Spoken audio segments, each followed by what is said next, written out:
ನಮ್ಮ ಈ ಯೋಜನೆಯ ಆರಾಧನೆಯನ್ನು ಆರಂಭ ಮಾಡಿಕೊಳ್ಳುವ ಹಾಗೆ ನಾವು ಕ್ಷಣಕಾಲ ಆರಂಭವಾಗಿದ್ದು ಪ್ರಾರ್ಥನಾ ಪೂರ್ವಕವಾಗಿ ಆರಂಭ ಮಾಡಿಕೊಳ್ಳೋಣ. ಪ್ರಾರ್ಥನಾ. ಭೂಮಿ ಆಕಾಶಗಳ ಒಡೆಯನಾದ ಸರ್ವಶಕ್ತನಾದ ದೇವರಿಗೆ ನಿರಂತರ ಸ್ತೋತ್ರವಾಗಲಿ ಸ್ವಾಮಿ. ಮತ್ತೊಂದು ಆವೃತ್ತಿ ನಿನ್ನನ್ನು ಸ್ತುತಿಸಲು, ನಿನ್ನನ್ನು ಕೊಂಡಾಡಲು, ನಿನ್ನ ಘನಮಾನಗಳನ್ನು ಸಲ್ಲಿಸುವುದಕ್ಕೋಸ್ಕರವಾಗಿ ನಾವು ನಮ್ಮ ಮನೆಗಳಲ್ಲಿ ನಾವು ಕುಟುಂಬವಾಗಿ ನಾವು ಉಳಿದುಕೊಂಡು ಸಿದ್ಧವಾಗಿದ್ದೇವೆ ಸ್ವಾಮಿ. ಇವತ್ತು ಆರಾಧನಾ ಸಮಯವನ್ನು ನಿನ್ನ ಹಸ್ತಕ್ಕೆ ಒಪ್ಪಿಸಿಕೊಡುತ್ತೇವೆ. ನಿನ್ನ ಪವಿತ್ರಾತ್ಮನ ಬಳೆಯನ್ನು ನಮ್ಮೆಲ್ಲರ ಮೇಲೆ ನೀನು ಸುರಿಸು. ಈ ಆರಾಧನೆಯ ಆದಿಯಿಂದ ಅಂತ್ಯದಲ್ಲಿ ನೀವೇ ನಮ್ಮೊಟ್ಟಿಗೆ ಕೈಗೆ ನಡೆಸಿರಿ ಎಂಬುದಾಗಿ ಯೇಸು ಸ್ವಾಮಿ ಮೊದಲ ನಾಮದಲ್ಲಿ ಬೇಡಿಕೊಳ್ಳುತ್ತೇವೆ. ದೇವರ ಘನಕ್ಕಾಗಿ ನಾವು ಹಾಡುವ ಸಂಗೀತಗಳಲ್ಲಿ 35ನೇ ಸಂಗೀತವನ್ನು ನಾವು ಹಾಡಿಕೊಳ್ಳೋಣ. 35ನೇ ಸಂಗೀತ. ಈವರೆಗೆ ಮನೆಯವರು ಸಹಾಯ ಮಾಡಿದ್ದಾನೆ, ಈವರೆಗೆ ಯಾವಾಗಲೂ ನಮ್ಮನ್ನ ಕಾದಿದ್ದಾನೆ.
ದೇವರನ್ನ ಆರಾಧಿಸೋಣ. ಕೃತಜ್ಞತಾ ಸ್ತುತಿಯೊಡನೆ ಆತನ ನಾಮದ ದ್ವಾರಗಳಿಗೂ ಕೀರ್ತನೆಯೊಡನೆ ಆತನ ಅಂಗಳಗಳಿಗೂ ಬಂದಿರಿ. ಆತನ ಉಪಕಾರ ಸ್ಮರಿಸಿರಿ, ಆತನ ನಾಮವನ್ನು ಕೊಂಡಾಡಿರಿ. ಕರ್ತನು ಒಳ್ಳೆಯವನು, ಆತನ ಕೃಪೆಯು ಯುಗಕ್ಕೂ ಆತನ ಸತ್ಯತೆಯು ತಲೆತಲಾಂತರಕ್ಕೂ ಇರುವವು. ಬಂದಿರಿ, ನಮ್ಮ ನಿರ್ಮಾಣಿತನಾದ ಕರ್ತನಿಗೆ ಶಾಸನಾಂಗಗಳಿಗೆ ಆರಾಧಿಸೋಣ. ಆತನು ನಮ್ಮ ದೇವರು, ನಾವು ಆತನು ಪಾಲಿಸುವ ಪ್ರಜೆಯು ಆತನ ಕೈ ಕೆಳಗಿರುವ ಹಿಂಡೂ ಆಗಿದ್ದೇವೆ. ಕರ್ತನ ಪರ್ವತವನ್ನ ಹತ್ತತಕ್ಕವನು ಯಾರು? ಆತನ ಪವಿತ್ರ ಸ್ನಾನದಲ್ಲಿ ನಿಲ್ಲುವುದಕ್ಕೆ ಎತ್ತುವನು ಯೋಗ್ಯನು. ಯಾವನ್ನು ಅಯೋಗ್ಯ ಕಾರ್ಯಗಳಲ್ಲಿ ಮನಸ್ಸಿಡದೆ, ಮೋಸ ಪ್ರಮಾಣ ಮಾಡದೆ, ಶುದ್ಧ ಹಸ್ತವು ನಿರ್ಮಲ ಮನಸ್ಸು ಉಳ್ಳವನಾಗಿದ್ದಾನೋ ಅವನೇ. ಕರ್ತನಾದ ನಮ್ಮ ದೇವರು ಕರುಣಿಸುವನು, ಕ್ಷಮಿಸುವನು ಆಗಿದ್ದಾನೆ. ನಾವು ಆತನಿಗೆ ತಿಳಿದಿದ್ದೇವಲ್ಲ. ಕರ್ತನಾದ ನಮ್ಮ ದೇವರ ಮಾತನ್ನು ಕೇಳಲಿಲ್ಲ, ನಮಗೆ ಗೊತ್ತು ಮಾಡಿದ ಧರ್ಮ ಮಾರ್ಗದಲ್ಲಿ ನಡೆಯಲಿಲ್ಲ. ಕುಗ್ಗಿದ ಮನಸ್ಸೇ ದೇವರಿಗೆ ಇಷ್ಟಯಜ್ಞ. ದೇವರೇ ಪಶ್ಚಾತ್ತಾಪದಿಂದ ಚಚ್ಚಿ ಹೋದ ಮನಸ್ಸನ್ನು ನೀನು ತಿರಸ್ಕರಿಸುವುದಿಲ್ಲ. ಕಷ್ಟಪಡುವವರೇ ಹೊರೆ ಹೊಂದವರೇ, ನೀವು ನನ್ನ ಬಳಿಗೆ ಬಂದಿರಿ, ನಾನು ನಿಮಗೆ ವಿಶ್ರಾಂತಿ ಕೊಡುವೆನು. ನಾನು ಎದ್ದು ನನ್ನ ತಂದೆಯ ಬಳಿಗೆ ಹೋಗಿ ಆತನಿಗೆ, ಅಪ್ಪ, ಪರಲೋಕಕ್ಕೆ ವಿರೋಧವಾಗಿಯೂ ನಿನ್ನ ಮುಂದೆಯೂ ಪಾಪ ಮಾಡಿದ್ದೇನೆ ಎಂದು ಹೇಳುವೆನು. ಕರ್ತನೇ, ನನ್ನ ಶರಣನೇ, ನನ್ನ ಪೋಷಕನೇ, ನನ್ನ ಮಾತುಗಳು, ನನ್ನ ಹೃದಯದ ಧ್ಯಾನವು ನಿನಗೆ ಸಮರ್ಪಕವಾಗಿರಲಿ. ಸರ್ವಶಕ್ತನಾದ ದೇವರೇ, ನಮ್ಮ ಕರ್ತನಾದ ಯೇಸು ಕ್ರಿಸ್ತನ ಮುಖಾಂತರ ನಮ್ಮ ಆರಾಧನೆಯನ್ನ, ಕರ್ತನ ಸ್ತುತಿಯನ್ನ ನಿನಗೆ ಸಮರ್ಪಿಸಲು ನಿನ್ನ ಒಂದು ಪಾದದ ಸನ್ನಿಧಿಗೆ ನಾವು ಸೇರಿ ಬಂದಿದ್ದೇವೆ. ನಾವು ನಮ್ಮ ಪಾಪಗಳನ್ನೆಲ್ಲ ಅರಿಕೆ ಮಾಡುವಂತೆ, ನಮಗಾಗಿ ಮಾತ್ರವಲ್ಲದೆ ಬೇರೆಯವರಿಗಾಗಿ ಪ್ರಾರ್ಥಿಸುವಂತೆಯೂ ಸಹಾಯ ಮಾಡು. ನಿನ್ನ ಪವಿತ್ರ ವಾಕ್ಯವನ್ನು ಕೇಳಿ ನಿನ್ನ ಪ್ರೀತಿಯ ಮಹಾತಿಶಯವನ್ನು ಹೆಚ್ಚಾಗಿ ಗ್ರಹಿಸುವಂತೆಯೂ, ನಮ್ಮ ಜೀವಮಾನದಲ್ಲೆಲ್ಲ ನಿನ್ನ ಕೃಪೆಯ ಫಲಗಳನ್ನು ಕೊಡುತ್ತಾ ಬರುವಂತೆಯೂ ಗ್ರಹಿಸಬೇಕೆಂದು ನಮ್ಮ ಕರ್ತನಾದ ಯೇಸು ಕ್ರಿಸ್ತನ ಮುಖಾಂತರ ನಿನ್ನನ್ನು ಬೇಡಿಕೊಳ್ಳುತ್ತೇವೆ. ನಾವು ಹಾಗೆ ಸ್ವಲ್ಪ ಮೌನವಾಗಿರೋಣ. ಕಳೆದ ವಾರಗಳಲ್ಲಿ ನಮ್ಮ ತಂದೆಯಾದ ದೇವರ ವಿರುದ್ಧವಾಗಿ, ದೇವ ಸೇವಕರುಗಳ ವಿರುದ್ಧವಾಗಿ, ದೇವ ಜನರ ವಿರುದ್ಧವಾಗಿ ಮಾಡಿದಂತೆಲ್ಲ ತಪ್ಪು ದೋಷಗಳನ್ನ ನಮ್ಮ ಮುಂದಕ್ಕೆ ತಂದುಕೊಂಡು ಯಥಾರ್ಥವಾದ ಮನಸ್ಸಿನಿಂದ ಅವೆಲ್ಲವುಗಳನ್ನು ತಂದೆಯಾದ ದೇವರ ಬಳಿಯಲ್ಲಿ ನಾವು ಒಪ್ಪಿಕೊಳ್ಳೋಣ.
ಸ್ವರೂಪನಾದ ದೇವರೇ, ನನ್ನನ್ನು ಕರುಣಿಸು. ಕರುಣಾನಿಧಿಯೇ, ನನ್ನ ದ್ರೋಹವನ್ನೆಲ್ಲ ಅಳಿಸಿಬಿಡು. ನನ್ನ ಪಾಪವನ್ನು ಸಂಪೂರ್ಣವಾಗಿ ತೊಳೆದು ಬಿಡು. ನನ್ನ ದೋಷವನ್ನು ಪರಿಹರಿಸಿ ನನ್ನನ್ನು ಶುದ್ಧಿಗೊಳಿಸು. ನಾನು ದ್ರೋಹಿಯನ್ನು ನಾನೇ ಒಪ್ಪಿಕೊಂಡಿದ್ದೇನೆ. ನನ್ನ ಪಾಪವು ಯಾವಾಗಲೂ ನನ್ನ ಮುಂದೆ ಇದೆ. ಕೇವಲ ನಿನಗೆ ತಪ್ಪು ಮಾಡಿದ್ದೇನೆ. ನಿನ್ನ ದೃಷ್ಟಿಗೆ ಕೆಟ್ಟದ್ದಾಗಿರುವುದನ್ನೇ ಮಾಡಿದ್ದೇನೆ. ದೇವರೇ, ನನ್ನ ಶುದ್ಧ ಹೃದಯವನ್ನು ನಿರ್ಮಿಸು. ನನಗೆ ಸ್ಥಿರಚಿತ್ತವನ್ನು ಅನುಗ್ರಹಿಸಿ ನನ್ನನ್ನು ನೂತನಪಡಿಸು. ನಿನ್ನ ರಕ್ಷಣಾನಂದವನ್ನು ನಾನು ತಿರುಗಿ ಅನುಭವಿಸುವಂತೆ ಮಾಡು. ನನ್ನಲ್ಲಿ ಸಿದ್ಧ ಮನಸ್ಸನ್ನು ಹುಟ್ಟಿಸಿ ನನಗೆ ಆಧಾರನಾಗು.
ಈಗ ಈ ಒಂದು ದಿವಸಕ್ಕೋಸ್ಕರವಾಗಿ ನೇಮಿಸಲ್ಪಟ್ಟಂತ ವಾಕ್ಯ ಭಾಗವನ್ನು ನಾವು ಕೇಳಿಸೋಣ. ಈ ದಿನದ ಆರಾಧನೆಗಾಗಿ ಆರಿಸಿಕೊಂಡ ವೇದ ಭಾಗವು ಇಬ್ರಿಯರಿಗೆ ಬರೆದ ಪತ್ರಿಕೆ ಅಧ್ಯಾಯ 12 ವಚನಗಳು 1ರಿಂದ 10ರವರೆಗೆ. ಇಬ್ರಿಯರಿಗೆ ಬರೆದ ಪತ್ರಿಕೆ ಅಧ್ಯಾಯ 12 ವಚನಗಳು 1ರಿಂದ 10ರವರೆಗೆ. ದೇವರ ವಾಕ್ಯವನ್ನು ಕೇಳೋಣ. ಮಕ್ಕಳಿಗೆ ಹೇಳುವಂತೆ ನಿಮಗೆ ಹೇಳಿದ ಎಚ್ಚರಿಕೆ ಮಾತನ್ನು ಮರೆತು ಬಿಟ್ಟಿದ್ದೀರೋ ಏನೆಂದರೆ, ಮಗನೇ, ಕರ್ತನ ಶಿಕ್ಷೆಯನ್ನು ತಾತ್ಸಾರ ಮಾಡಬೇಡ. ಆತನು ನಿನ್ನನ್ನು ಗದರಿಸುವಾಗ ಬೇಸರಗೊಳ್ಳಬೇಡ. ಕರ್ತನು ತಾನು ಪ್ರೀತಿಸುವವನೇ ಶಿಕ್ಷಿಸುತ್ತಾನೆ. ತಾನು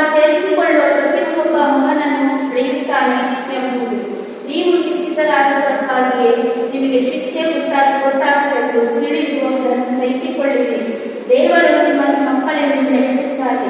ತಂದೆಯಿಂದ ಶಿಕ್ಷೆ ಹೊಂದದ ಮಗನಲ್ಲಿ ಮಕ್ಕಳೆಲ್ಲರೂ ಹೊಂದುವ ಶಿಕ್ಷೆಯನ್ನು ಉಂಟಾಗದಿದ್ದರೆ ನೀವು ಆಧಾರದಿಂದ ಹುಟ್ಟಿದವರೇ ಹೊರತು ಪುತ್ರರಲ್ಲ. ಇದು ಮಾತ್ರವಲ್ಲದೆ ನಮ್ಮನ್ನು ಶಿಕ್ಷಿಸಿದಂತೆ ಶರೀರದ ಸಂಬಂಧವಾದ ತಂದೆಗಳನ್ನು ಸನ್ಮಾನಿಸಿದಷ್ಟೇ ನಮ್ಮ ಆತ್ಮಗಳಿಗೆ ತಂದೆಯಾಗಿರುವ ಆತನಿಗೆ ನಾವು ಇನ್ನೂ ಹೆಚ್ಚಾಗಿ ಒಳಪಟ್ಟು ಜೀವಿಸಬೇಕಲ್ಲದೆ ಆ ತಂದೆಗಳು ಕೆಲವು ದಿವಸಗಳ ಪ್ರಯೋಜನವನ್ನು ಲಕ್ಷ್ಯಕ್ಕೆ ತೆಗೆದುಕೊಂಡು ತಮ್ಮ ಮನಸ್ಸಿಗೆ ತೊರೆದಂತೆ ನಮ್ಮನ್ನು ಶಿಕ್ಷಿಸಿದರು. ಆತನಾದರೂ ನಾವು ನನ್ನ ಪರಿಶುದ್ಧಾತ್ಮೆಯಲ್ಲಿ ಪಾಲುಗಾರರಾಗಬೇಕೆಂದು ನಾವು ಇದಕ್ಕಾಗಿಯೇ ಶಿಕ್ಷಿಸುತ್ತಾನೆ ಎಂಬುದು. ಸ್ತೋತ್ರವಾಗಲಿ. ನಾವು ದೇವರ ವಾಕ್ಯ ಸಂದೇಶವನ್ನ ಕೇಳಿಸಿಕೊಳ್ಳುವುದಕ್ಕೆ ಸಿದ್ಧವಾಗುವ ಹಾಗೆ ತಕ್ಕ ಸಿದ್ಧವಾಗಿದ್ದೇನೆ. ನನ್ನ ಕೂಡ ಮಾತನಾಡುವ ಗೀತವನ್ನು ಪ್ರಾರ್ಥನಾಪೂರ್ವಕವಾಗಿ ನಾವು ಹಾಡುವ.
ಕೇಳೋದಕ್ಕೋಸ್ಕರ ಸಿದ್ಧವಾಗುವ ಹಾಗೆ ನಾವು ನಮ್ಮ ಶಿರಗಳನ್ನು ಭಾಗಿಸಿ ನಾವು ಪ್ರಾರ್ಥನಾ ಪೂರ್ವಕವಾಗಿ ಸಿದ್ಧ ಮಾಡಿಕೊಳ್ಳೋಣ. ಪ್ರಾರ್ಥನೆ. ಈಗ ಬಾಗಿಲ ಬಳಿಯಲ್ಲಿ ನಿಂತುಕೊಂಡು ತಟ್ಟುತ್ತಾ ಇದ್ದೇನೆ. ಯಾವನಾದರೂ ನನ್ನ ಶಬ್ದವನ್ನು ಕೇಳಿ ಬಾಗಿಲನ್ನು ತೆರೆದರೆ ನಾನು ಅವನ ಸಂಗಡ ದೂರ ಮಾಡುವೆನು ಎಂಬುದಾಗಿ ಹೇಳಿದಂತ ಪರಲೋಕದ ತಂದೆಯಾದ ನಿನಗೆ ಸ್ತೋತ್ರವಾಗಲಿ ಸ್ವಾಮಿ. ಮತ್ತೊಂದು ಆವತ್ತು ನಿನ್ನ ಪಾದದ ಸನ್ನಿಧಿಗೆ ನಾವು ಸೇರಿ ಬಂದಿದ್ದೇವೆ. ನಿನ್ನ ವಾಕ್ಯಗಳನ್ನ ಕೇಳಿಸಿಕೊಳ್ಳಲು ಸಿದ್ಧವಾಗಿ ಕುಳಿತುಕೊಂಡಿರುವಾಗ ಆಡುವಂತಹ ನಿನ್ನ ಅರಿವಿನ ಕೇಳಿಸಿಕೊಳ್ಳುವಂತಹ ಪ್ರತಿಯೊಂದು ಕಿವಿಗಳನ್ನು ನಿನಗೆ ಮುಟ್ಟಿ ಬಲಪಡಿಸಿ ನಿನ್ನ ವಾಕ್ಯಗಳ ಸ್ನಾನದಿಂದ ನಮ್ಮನ್ನು ತುಂಬಿಸಿ ನಡೆಸಿ ಎಂಬುದಾಗಿ ಯೇಸು ಸ್ವಾಮಿಯನ್ನು ನಾಮದಲ್ಲಿ ಹೇಳಿಕೊಳ್ಳುತ್ತೇವೆ. ಕರ್ತನಲ್ಲಿ ಪ್ರೀತಿಯುಳ್ಳ ದೇವಜನತೆ ಮತ್ತು ಆವತ್ತಿನಿಗಳೆಲ್ಲರೂ ಕೂಡ ಕ್ರಿಸ್ತ ಯೇಸುವಿನ ನಾಮದಲ್ಲಿ ನಿಮಗೆ ಕೃತಜ್ಞತೆಯನ್ನು ಸಲ್ಲಿಸುತ್ತೇನೆ. ಮತ್ತು ವಿಶೇಷವಾಗಿ ಈ ಒಂದು ದಿವಸದಲ್ಲಿ ನಾವೆಲ್ಲರೂ ಕೂಡ ಮತ್ತೊಂದಾವತಿ ಮನೆಯಲ್ಲಿ ಕುಳಿತುಕೊಂಡು ದೇವರನ್ನ ಸ್ತುತಿಸುವ ಹಾಗೆ, ದೇವರನ್ನ ಕೊಂಡಾಡುವ ಹಾಗೆ ತಂದೆ ಆದ ದೇವರು ನಮಗೆ ಒಂದು ಅವಕಾಶವನ್ನು ಮಾಡಿಕೊಟ್ಟಿದ್ದಾನೆ. ಅದರಿಂದ ಈ ಒಂದು ಸದಾವಕಾಶವನ್ನ ಮನಸ್ಪೂರ್ವಕವಾಗಿ ನಾವು ಉಪಯೋಗ ಮಾಡಿಕೊಂಡು ದೇವರ ವಾಕ್ಯದ ಮೂಲಕವಾಗಿ ಬಲ ಹೊಂದಿ ಉತ್ತಮವಾದ ರೀತಿಯಲ್ಲಿ ನಾವು ಕುಟುಂಬವಾಗಿ ನಾವು ದೇವರಿಗೆ ಘನಮಾನಗಳನ್ನು ಸಲ್ಲಿಸಲಿಕ್ಕಾದ ಹಾಗೆ ದೇವರು ನಮ್ಮೆಲ್ಲರನ್ನ ನೀವು ಆಶೀರ್ವದಿಸಿ ಬಲಪಡಿಸಲಿ. ಮಾತ್ರವಲ್ಲ, ವಿಶೇಷವಾಗಿ ಈ ಒಂದು ಪರಿಸ್ಥಿತಿಗಳಲ್ಲಿ ನಾವು ದೇವರ ವಾಕ್ಯದ ಮೂಲಕವಾಗಿ ಬಲ ಹೊಂದುವುದು ಬಹಳಷ್ಟು ಅವಶ್ಯಕವಾದಂತಾಗಿದೆ. ಅದರಿಂದ ಇವತ್ತಿನ ದಿವಸದ ಒಂದು ಸಮಯಕ್ಕೋಸ್ಕರವಾಗಿ ನಾವು ಆರಿಸಿ ತೆಗೆದುಕೊಂಡಂತಹ ವಾಕ್ಯ ಭಾಗದ ಈಗಾಗಲೇ ನಾವು ಕೇಳಿಸಿಕೊಂಡಿದ್ದೇವೆ. ಅದು ಇಬ್ರಿಯರಿಗೆ ಬರೆದ ಪತ್ರಿಕೆ 12ನೇ ಅಧ್ಯಾಯ 5ನೇ ವಚನದಿಂದ 13 ವಚನದಲ್ಲಿ. ದಯವಿಟ್ಟು ಮನೆಯಲ್ಲಿ ಕೂತ್ಕೊಂಡ ಪ್ರತಿಯೊಬ್ಬರು ಕೂಡ ಸತ್ಯವೇದವನ್ನ ತೆಗೆದು ಈ ಒಂದು ಭಾಗವನ್ನ ತೆಗೆದುಕೊಳ್ಳುವಂತೆ ನಾನು ಕೇಳಿಕೊಡುತ್ತೇನೆ. ಇಬ್ರಿಯರಿಗೆ ಬರೆದ ಪತ್ರಿಕೆ 12ನೇ ಅಧ್ಯಾಯ 5ರಿಂದ 13 ವಚನದಲ್ಲಿ. ಇಲ್ಲಿ ಬಹಳಷ್ಟು ಪ್ರಸ್ತುತವಾದ ಕೆಲವು ಮಾತುಗಳು ಪ್ರಸ್ತುತವಾದ ಸಮಯಕ್ಕೆ ಅದು ತಿಳಿಸಿಕೊಳ್ಳಲ್ಪಟ್ಟಿದೆ. ಯಾಕೆಂದರೆ ಈಗ ತಾನೇ ನಾವು ಮಾಧ್ಯಮಗಳಲ್ಲಿ ನಾವು ನೋಡಿದಾಗ ಮಾಧ್ಯಮಗಳಲ್ಲಿ ನಾವು ಏಪ್ರಿಲ್ 14ನೇ ತಾರೀಕಿನಂದು ಸಂಪೂರ್ಣವಾಗಿ ಈ ಲಾಕ್ಡೌನ್ ಮುಕ್ತಾಯವಾಗುತ್ತದೆ ಎಂಬುದಾಗಿ ಬಹಳಷ್ಟು ಜನರ ಸಂತೋಷದಿಂದ ಇರುವಂತದ್ದನ್ನು ನಾವು ಗಮನಿಸುತ್ತೇವೆ.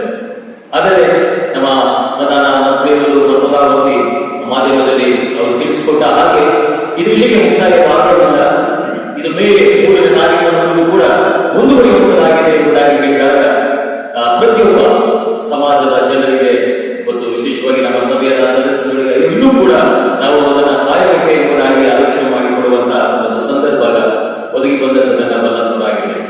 ಇದನ್ನು ಗಮನಿಸಿಕೊಳ್ಳುವಾಗ ಕೆಲವು ಸಮಯದಲ್ಲಿ ಕೆಲವು ಬೇಸರವಾಗುವುದನ್ನು ನಾವು ನೋಡುವಂತಾಗಿದೆ. ಅಯ್ಯೋ ದೇವರು ಇನ್ನೂ ಎಷ್ಟು ದಿವಸದವರೆಗೆ ಈ ರೀತಿಯಾಗಿ ನಾವು ಜೀವಿಸಬೇಕು ಎಂಬುದಾಗಿ ನಾವು ಅಂದುಕೊಳ್ಳುವಂಥದ್ದು ಸರ್ವೇ ಸಾಮಾನ್ಯ. ಆದರೆ ಒಂದು ವಿಚಾರವನ್ನ ನಾವು ಜ್ಞಾಪಕದಲ್ಲಿ ಇಟ್ಟುಕೊಂಡು ಮುಂದೆ ಸಾಗುವುದು ಬಹಳಷ್ಟು ಅವಶ್ಯ ಎಂಬುದಾಗಿ ಅನಿಸ್ತದೆ.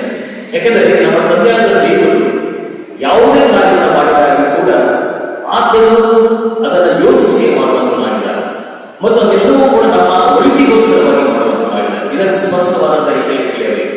ಅದರಲ್ಲಿ ಇದನ್ನ ಪ್ರಧಾನಮಂತ್ರಿಯವರ ಮೂಲಕವಾಗಿ ಆಗಲಿ ನಮ್ಮ ಮುಖ್ಯಮಂತ್ರಿಯ ಮೂಲಕವಾಗಿ ಅದನ್ನು ತಿಳಿಸಿಕೊಡುವಂತವಾಗಿ ಈ ಸಂದರ್ಭದಲ್ಲಿ ನಿಮಗೆ ಹೀಗಿರಬೇಕು ಎಂಬುದಾಗಿ. ಅದರಿಂದ ಯಾಕಂದ್ರೆ ಅಧಿಕಾರಿಗಳು ಕೂಡ ದೇವರಿಂದ ಆರಿಸಲ್ಪಟ್ಟಂತರು.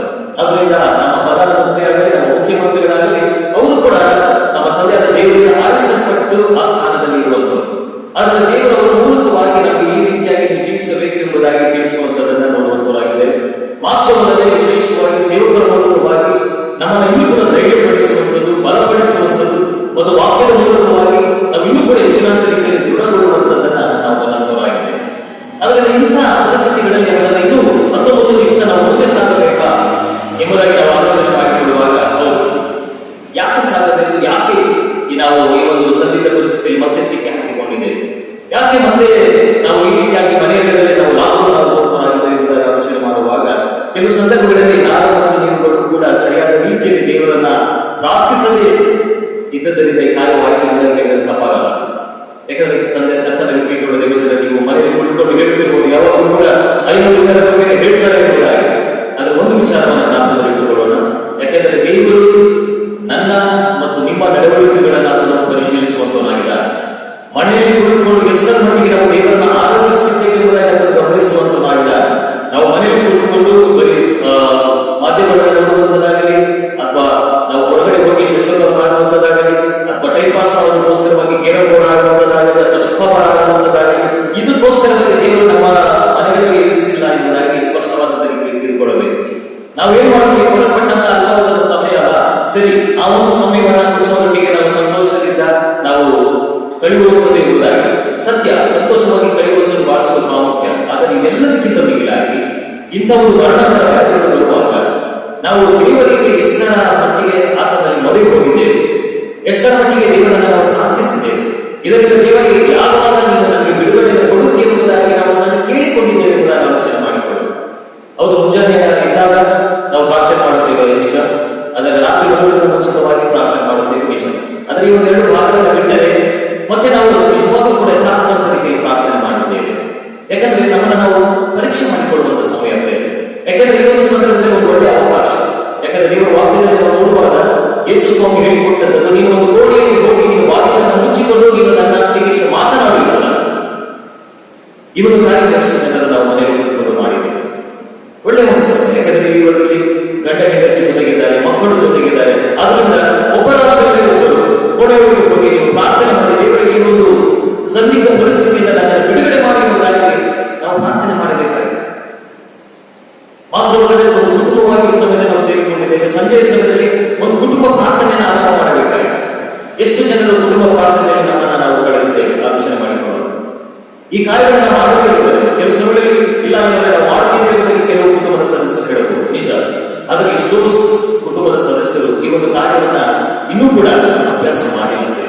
ಆದ್ದರಿಂದ ನನ್ನ ದೇವರು ಇನ್ನೂ ಕೂಡ ನಮಗೆ ಸಮಯ ಕೊಟ್ಟಿದ್ದಾನೆ. ನೀವು ನನ್ನ ಬಳಿಗೆ ಬರಬೇಕಾದರೆ ಸಂಪೂರ್ಣವಾಗಿ ನೀವು ತಿದ್ದಿದ ಮನಸ್ಸಿನಿಂದ, ಸಂಪೂರ್ಣವಾಗಿ ನೀವು ನೂತನವಾದ ಮನಸ್ಸನ್ನು ಹೊಂದಿದಂತವರಾಗಿ ನನ್ನ ಬಳಿಗೆ ನೀವು ಬರಬೇಕು ಎಂಬುದಾಗಿ ಇದನ್ನು ನಾವು ಗ್ರಹಿಸಿಕೊಂಡಂತಾಗಿ ಮುಂದೆ ಸಾಗುವಂಥದ್ದು. ಇಲ್ಲವಾದರೆ ಎಷ್ಟೊಳಗೆ ಲಾಕ್ಡೌನ್ ರಿಲೀಸ್ ಆಗ್ತಾ ಇದೆ. ಆದರೆ ನಾವು ಸರಿಯಾದ ರೀತಿಯಲ್ಲಿ ಮನೆಯಲ್ಲಿ ಕುಳಿತುಕೊಂಡು ಪ್ರಾರ್ಥಿಸಬೇಕು, ಸರಿಯಾದ ರೀತಿಯಲ್ಲಿ ದೇವರನ್ನು ನಾವು ಕೊಂಡಾಡಬೇಕು. ಆದುದರಿಂದ ದೇವರು ಮಾಡುವ ಮತ್ತು ಎಕ್ಸ್ಟೆನ್ಷನ್ ಅನ್ನ ಆತನು ಕೊಡುವಂತನಾಗಿದೆ. ಇನ್ನು ನನ್ನ ಮಗನೇ ನನ್ನ ಬಳಿಗೆ ಬರಬೇಕು. ಇದು ನಾನು ಮಾಡಿದಂತಹ ಕಾರ್ಯಗಳಿಂದಲೇ, ನಾವು ಮಾಡಿದಂತಹ ತಪ್ಪು ದೋಷಗಳಿಂದಲೇ ಈ ಕಾರ್ಯಗಳು ಲೋಕದಲ್ಲಿ ಸಿಗುತ್ತಿದೆ ಎಂಬುದಾಗಿ ನಾವು ತಿಳಿಯುವುದು ಬಹಳಷ್ಟು ಅವಶ್ಯಕತೆ ಇದೆ. ಆದ್ದರಿಂದ ಈಗ ಮುಂದಿನ ದಿವಸಗಳಾದರೂ ನಾವು ಬಹಳಷ್ಟು ಸೂಕ್ಷ್ಮವಾದಂತಹ ರೀತಿಯಲ್ಲಿ ನಾವು ಪ್ರಾರ್ಥನೆಯಲ್ಲಿ ಹೆಚ್ಚಿನ ಸಮಯವನ್ನು ಕಳೆಯುವಂಥದ್ದು, ದೇವರ ವಾಕ್ಯಗಳನ್ನು ಓದುವಂಥದ್ದಲ್ಲಿ ಸಮಯ ಇರುವಂಥದ್ದು, ಒಂದು ಕುಟುಂಬವನ್ನು ಸೇರಿಕೊಂಡು ದೇವರನ್ನು ಸ್ತುತಿಸಿ ದೇವರನ್ನ ನಾವು ಪ್ರಾರ್ಥಿಸುವಾಗ ನಿಜವಾಗೂ ಕೂಡ ಆದಷ್ಟು ಬೇಗನೆ ಈ ಆಶೀರ್ವಾದವನ್ನು ಹೊಂದಿದಂತವರಾಗಿ ನಾವು ಬಿಡುಗಡೆ ಹೊಂದುವಂತವರಾಗಿದ್ದೇವೆ. ಅದರಿಂದ ದೇವರ ವಾಕ್ಯ ಈಗ ನಾನು ಪಟ್ಟಂತ ಒಂದು ಭಾಗದಲ್ಲಿ ಇಬ್ರಿಯರಿಗೆ ಬರೆದ ಪತ್ರಿಕೆ 12ನೇ ಒಂದು ಅಧ್ಯಾಯ ಆರಂಭವಾಗುವುದಕ್ಕಿಂತ ಮುಂಚಿತವಾಗಿ ಒಂದು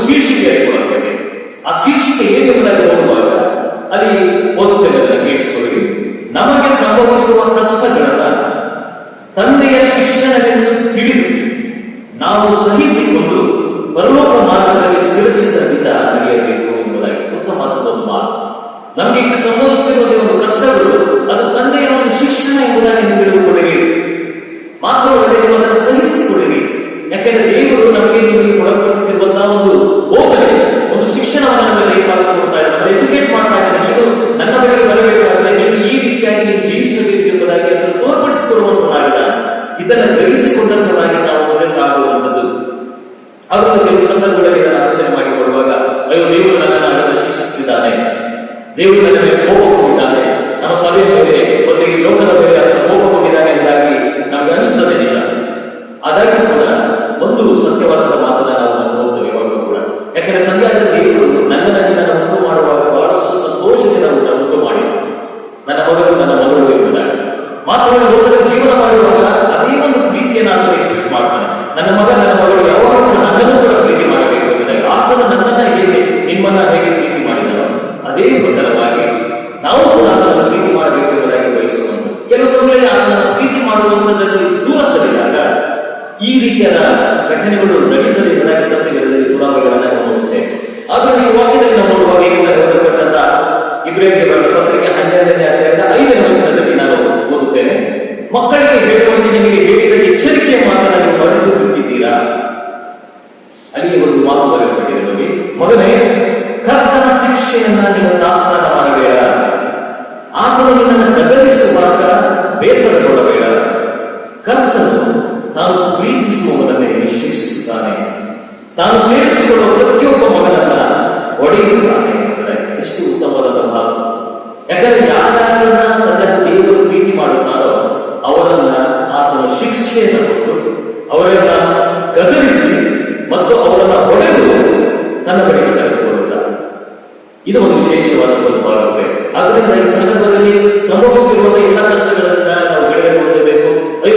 ಈ ವಾಕ್ಯವನ್ನು ನಮ್ಮನ್ನ ಇನ್ನೂ ಕೂಡ ಬಲಪಡಿಸುವಂತದಾಗಿದೆ. ಹಾಗಾದ್ರೆ ನನ್ನ ಸ್ವಾಮಿ ನನ್ನ ಪ್ರೀತಿ ಮಾಡ್ತಾ ಇದ್ದಾರೆ, ನನ್ನ ಸ್ವಾಮಿ ನನ್ನ ಮೇಲೆ ಎಷ್ಟೊಂದೆಲ್ಲ ಪ್ರೀತಿಯನ್ನು ಇಟ್ಟು ಆತನು ಈ ರೀತಿಯಾಗಿ ನನ್ನ ತಪ್ಪದಾಗಿ ಹಿಡಿದಿದ್ದರಿಂದ ನಮ್ಮನ್ನು ಎಚ್ಚರಿಸಿ ಆತನು ಮತ್ತೊಂದು ನನ್ನ ಬಳಿಗೆ ಸೆಳೆದುಕೊಳ್ಳುತ್ತಿದ್ದಾನೆ ಎಂದರೆ ಹಾಗೆ ಮಾಡುವಾಗ ನಾವು ಕೂಡ ಅದಕ್ಕೆ ಪ್ರತಿಕ್ರಿಯೆಯಾಗಿ ಸ್ಪಂದಿಸಬೇಕಾಗುತ್ತದೆ. ಆದ್ರಿಂದ ನಾವು ಕೂಡ ಹೌದು, ನನ್ನ ಸ್ವಾಮಿ ಮಾಡುತ್ತಿರುವಂತಹ ಕಾರ್ಯ ನನ್ನ ಒಳಿತಿಗೋಸ್ಕರವಾಗಿ, ನನ್ನ ಕುಟುಂಬದ ಒಳಿತಿಗೋಸ್ಕರವಾಗಿ, ನನ್ನ ಸಭೆಯ ಒಳಿತಿಗೋಸ್ಕರವಾಗಿ ಎಂಬುದಾಗಿ ನಾವು ತಿಳಿದು ನಾವು ಅದನ್ನು ಪ್ರೀತಿಪೂರ್ವಕವಾಗಿ ಸ್ವೀಕಾರ ಮಾಡುವಾಗ ನಿಜವಾಗ್ಲೂ ಮುಂದಿನ ದಿವಸಗಳಲ್ಲಿ ಒಂದು ಸಂತೋಷ ನನ್ನನ್ನು ನಿನ್ನನ್ನು ಎದುರುಗೊಳ್ಳುವಂಥದ್ದಾಗಿದೆ. ಹಾಗೆ ಮುಂದೆ ನೋಡುವಾಗ ಮತ್ತೊಂದು ಮಾತನ್ನು ನಾವು ಹೇಳುವಂಥದ್ದಾಗಿದೆ. ಅದೇನು ನೋಡುವಾಗ 7ನೇ ವಚನ, ನೀವು ಶಿಕ್ಷಿತರಾಗುವುದಕ್ಕಾಗಿಯೇ ನಿಮಗೆ ಶಿಕ್ಷೆಯಾಗುತ್ತೆ ಎಂದು ನೀವು ತಿಳಿದು ಅದನ್ನು ನೀವು ಸಹಿಸಿಕೊಳ್ಳಿ.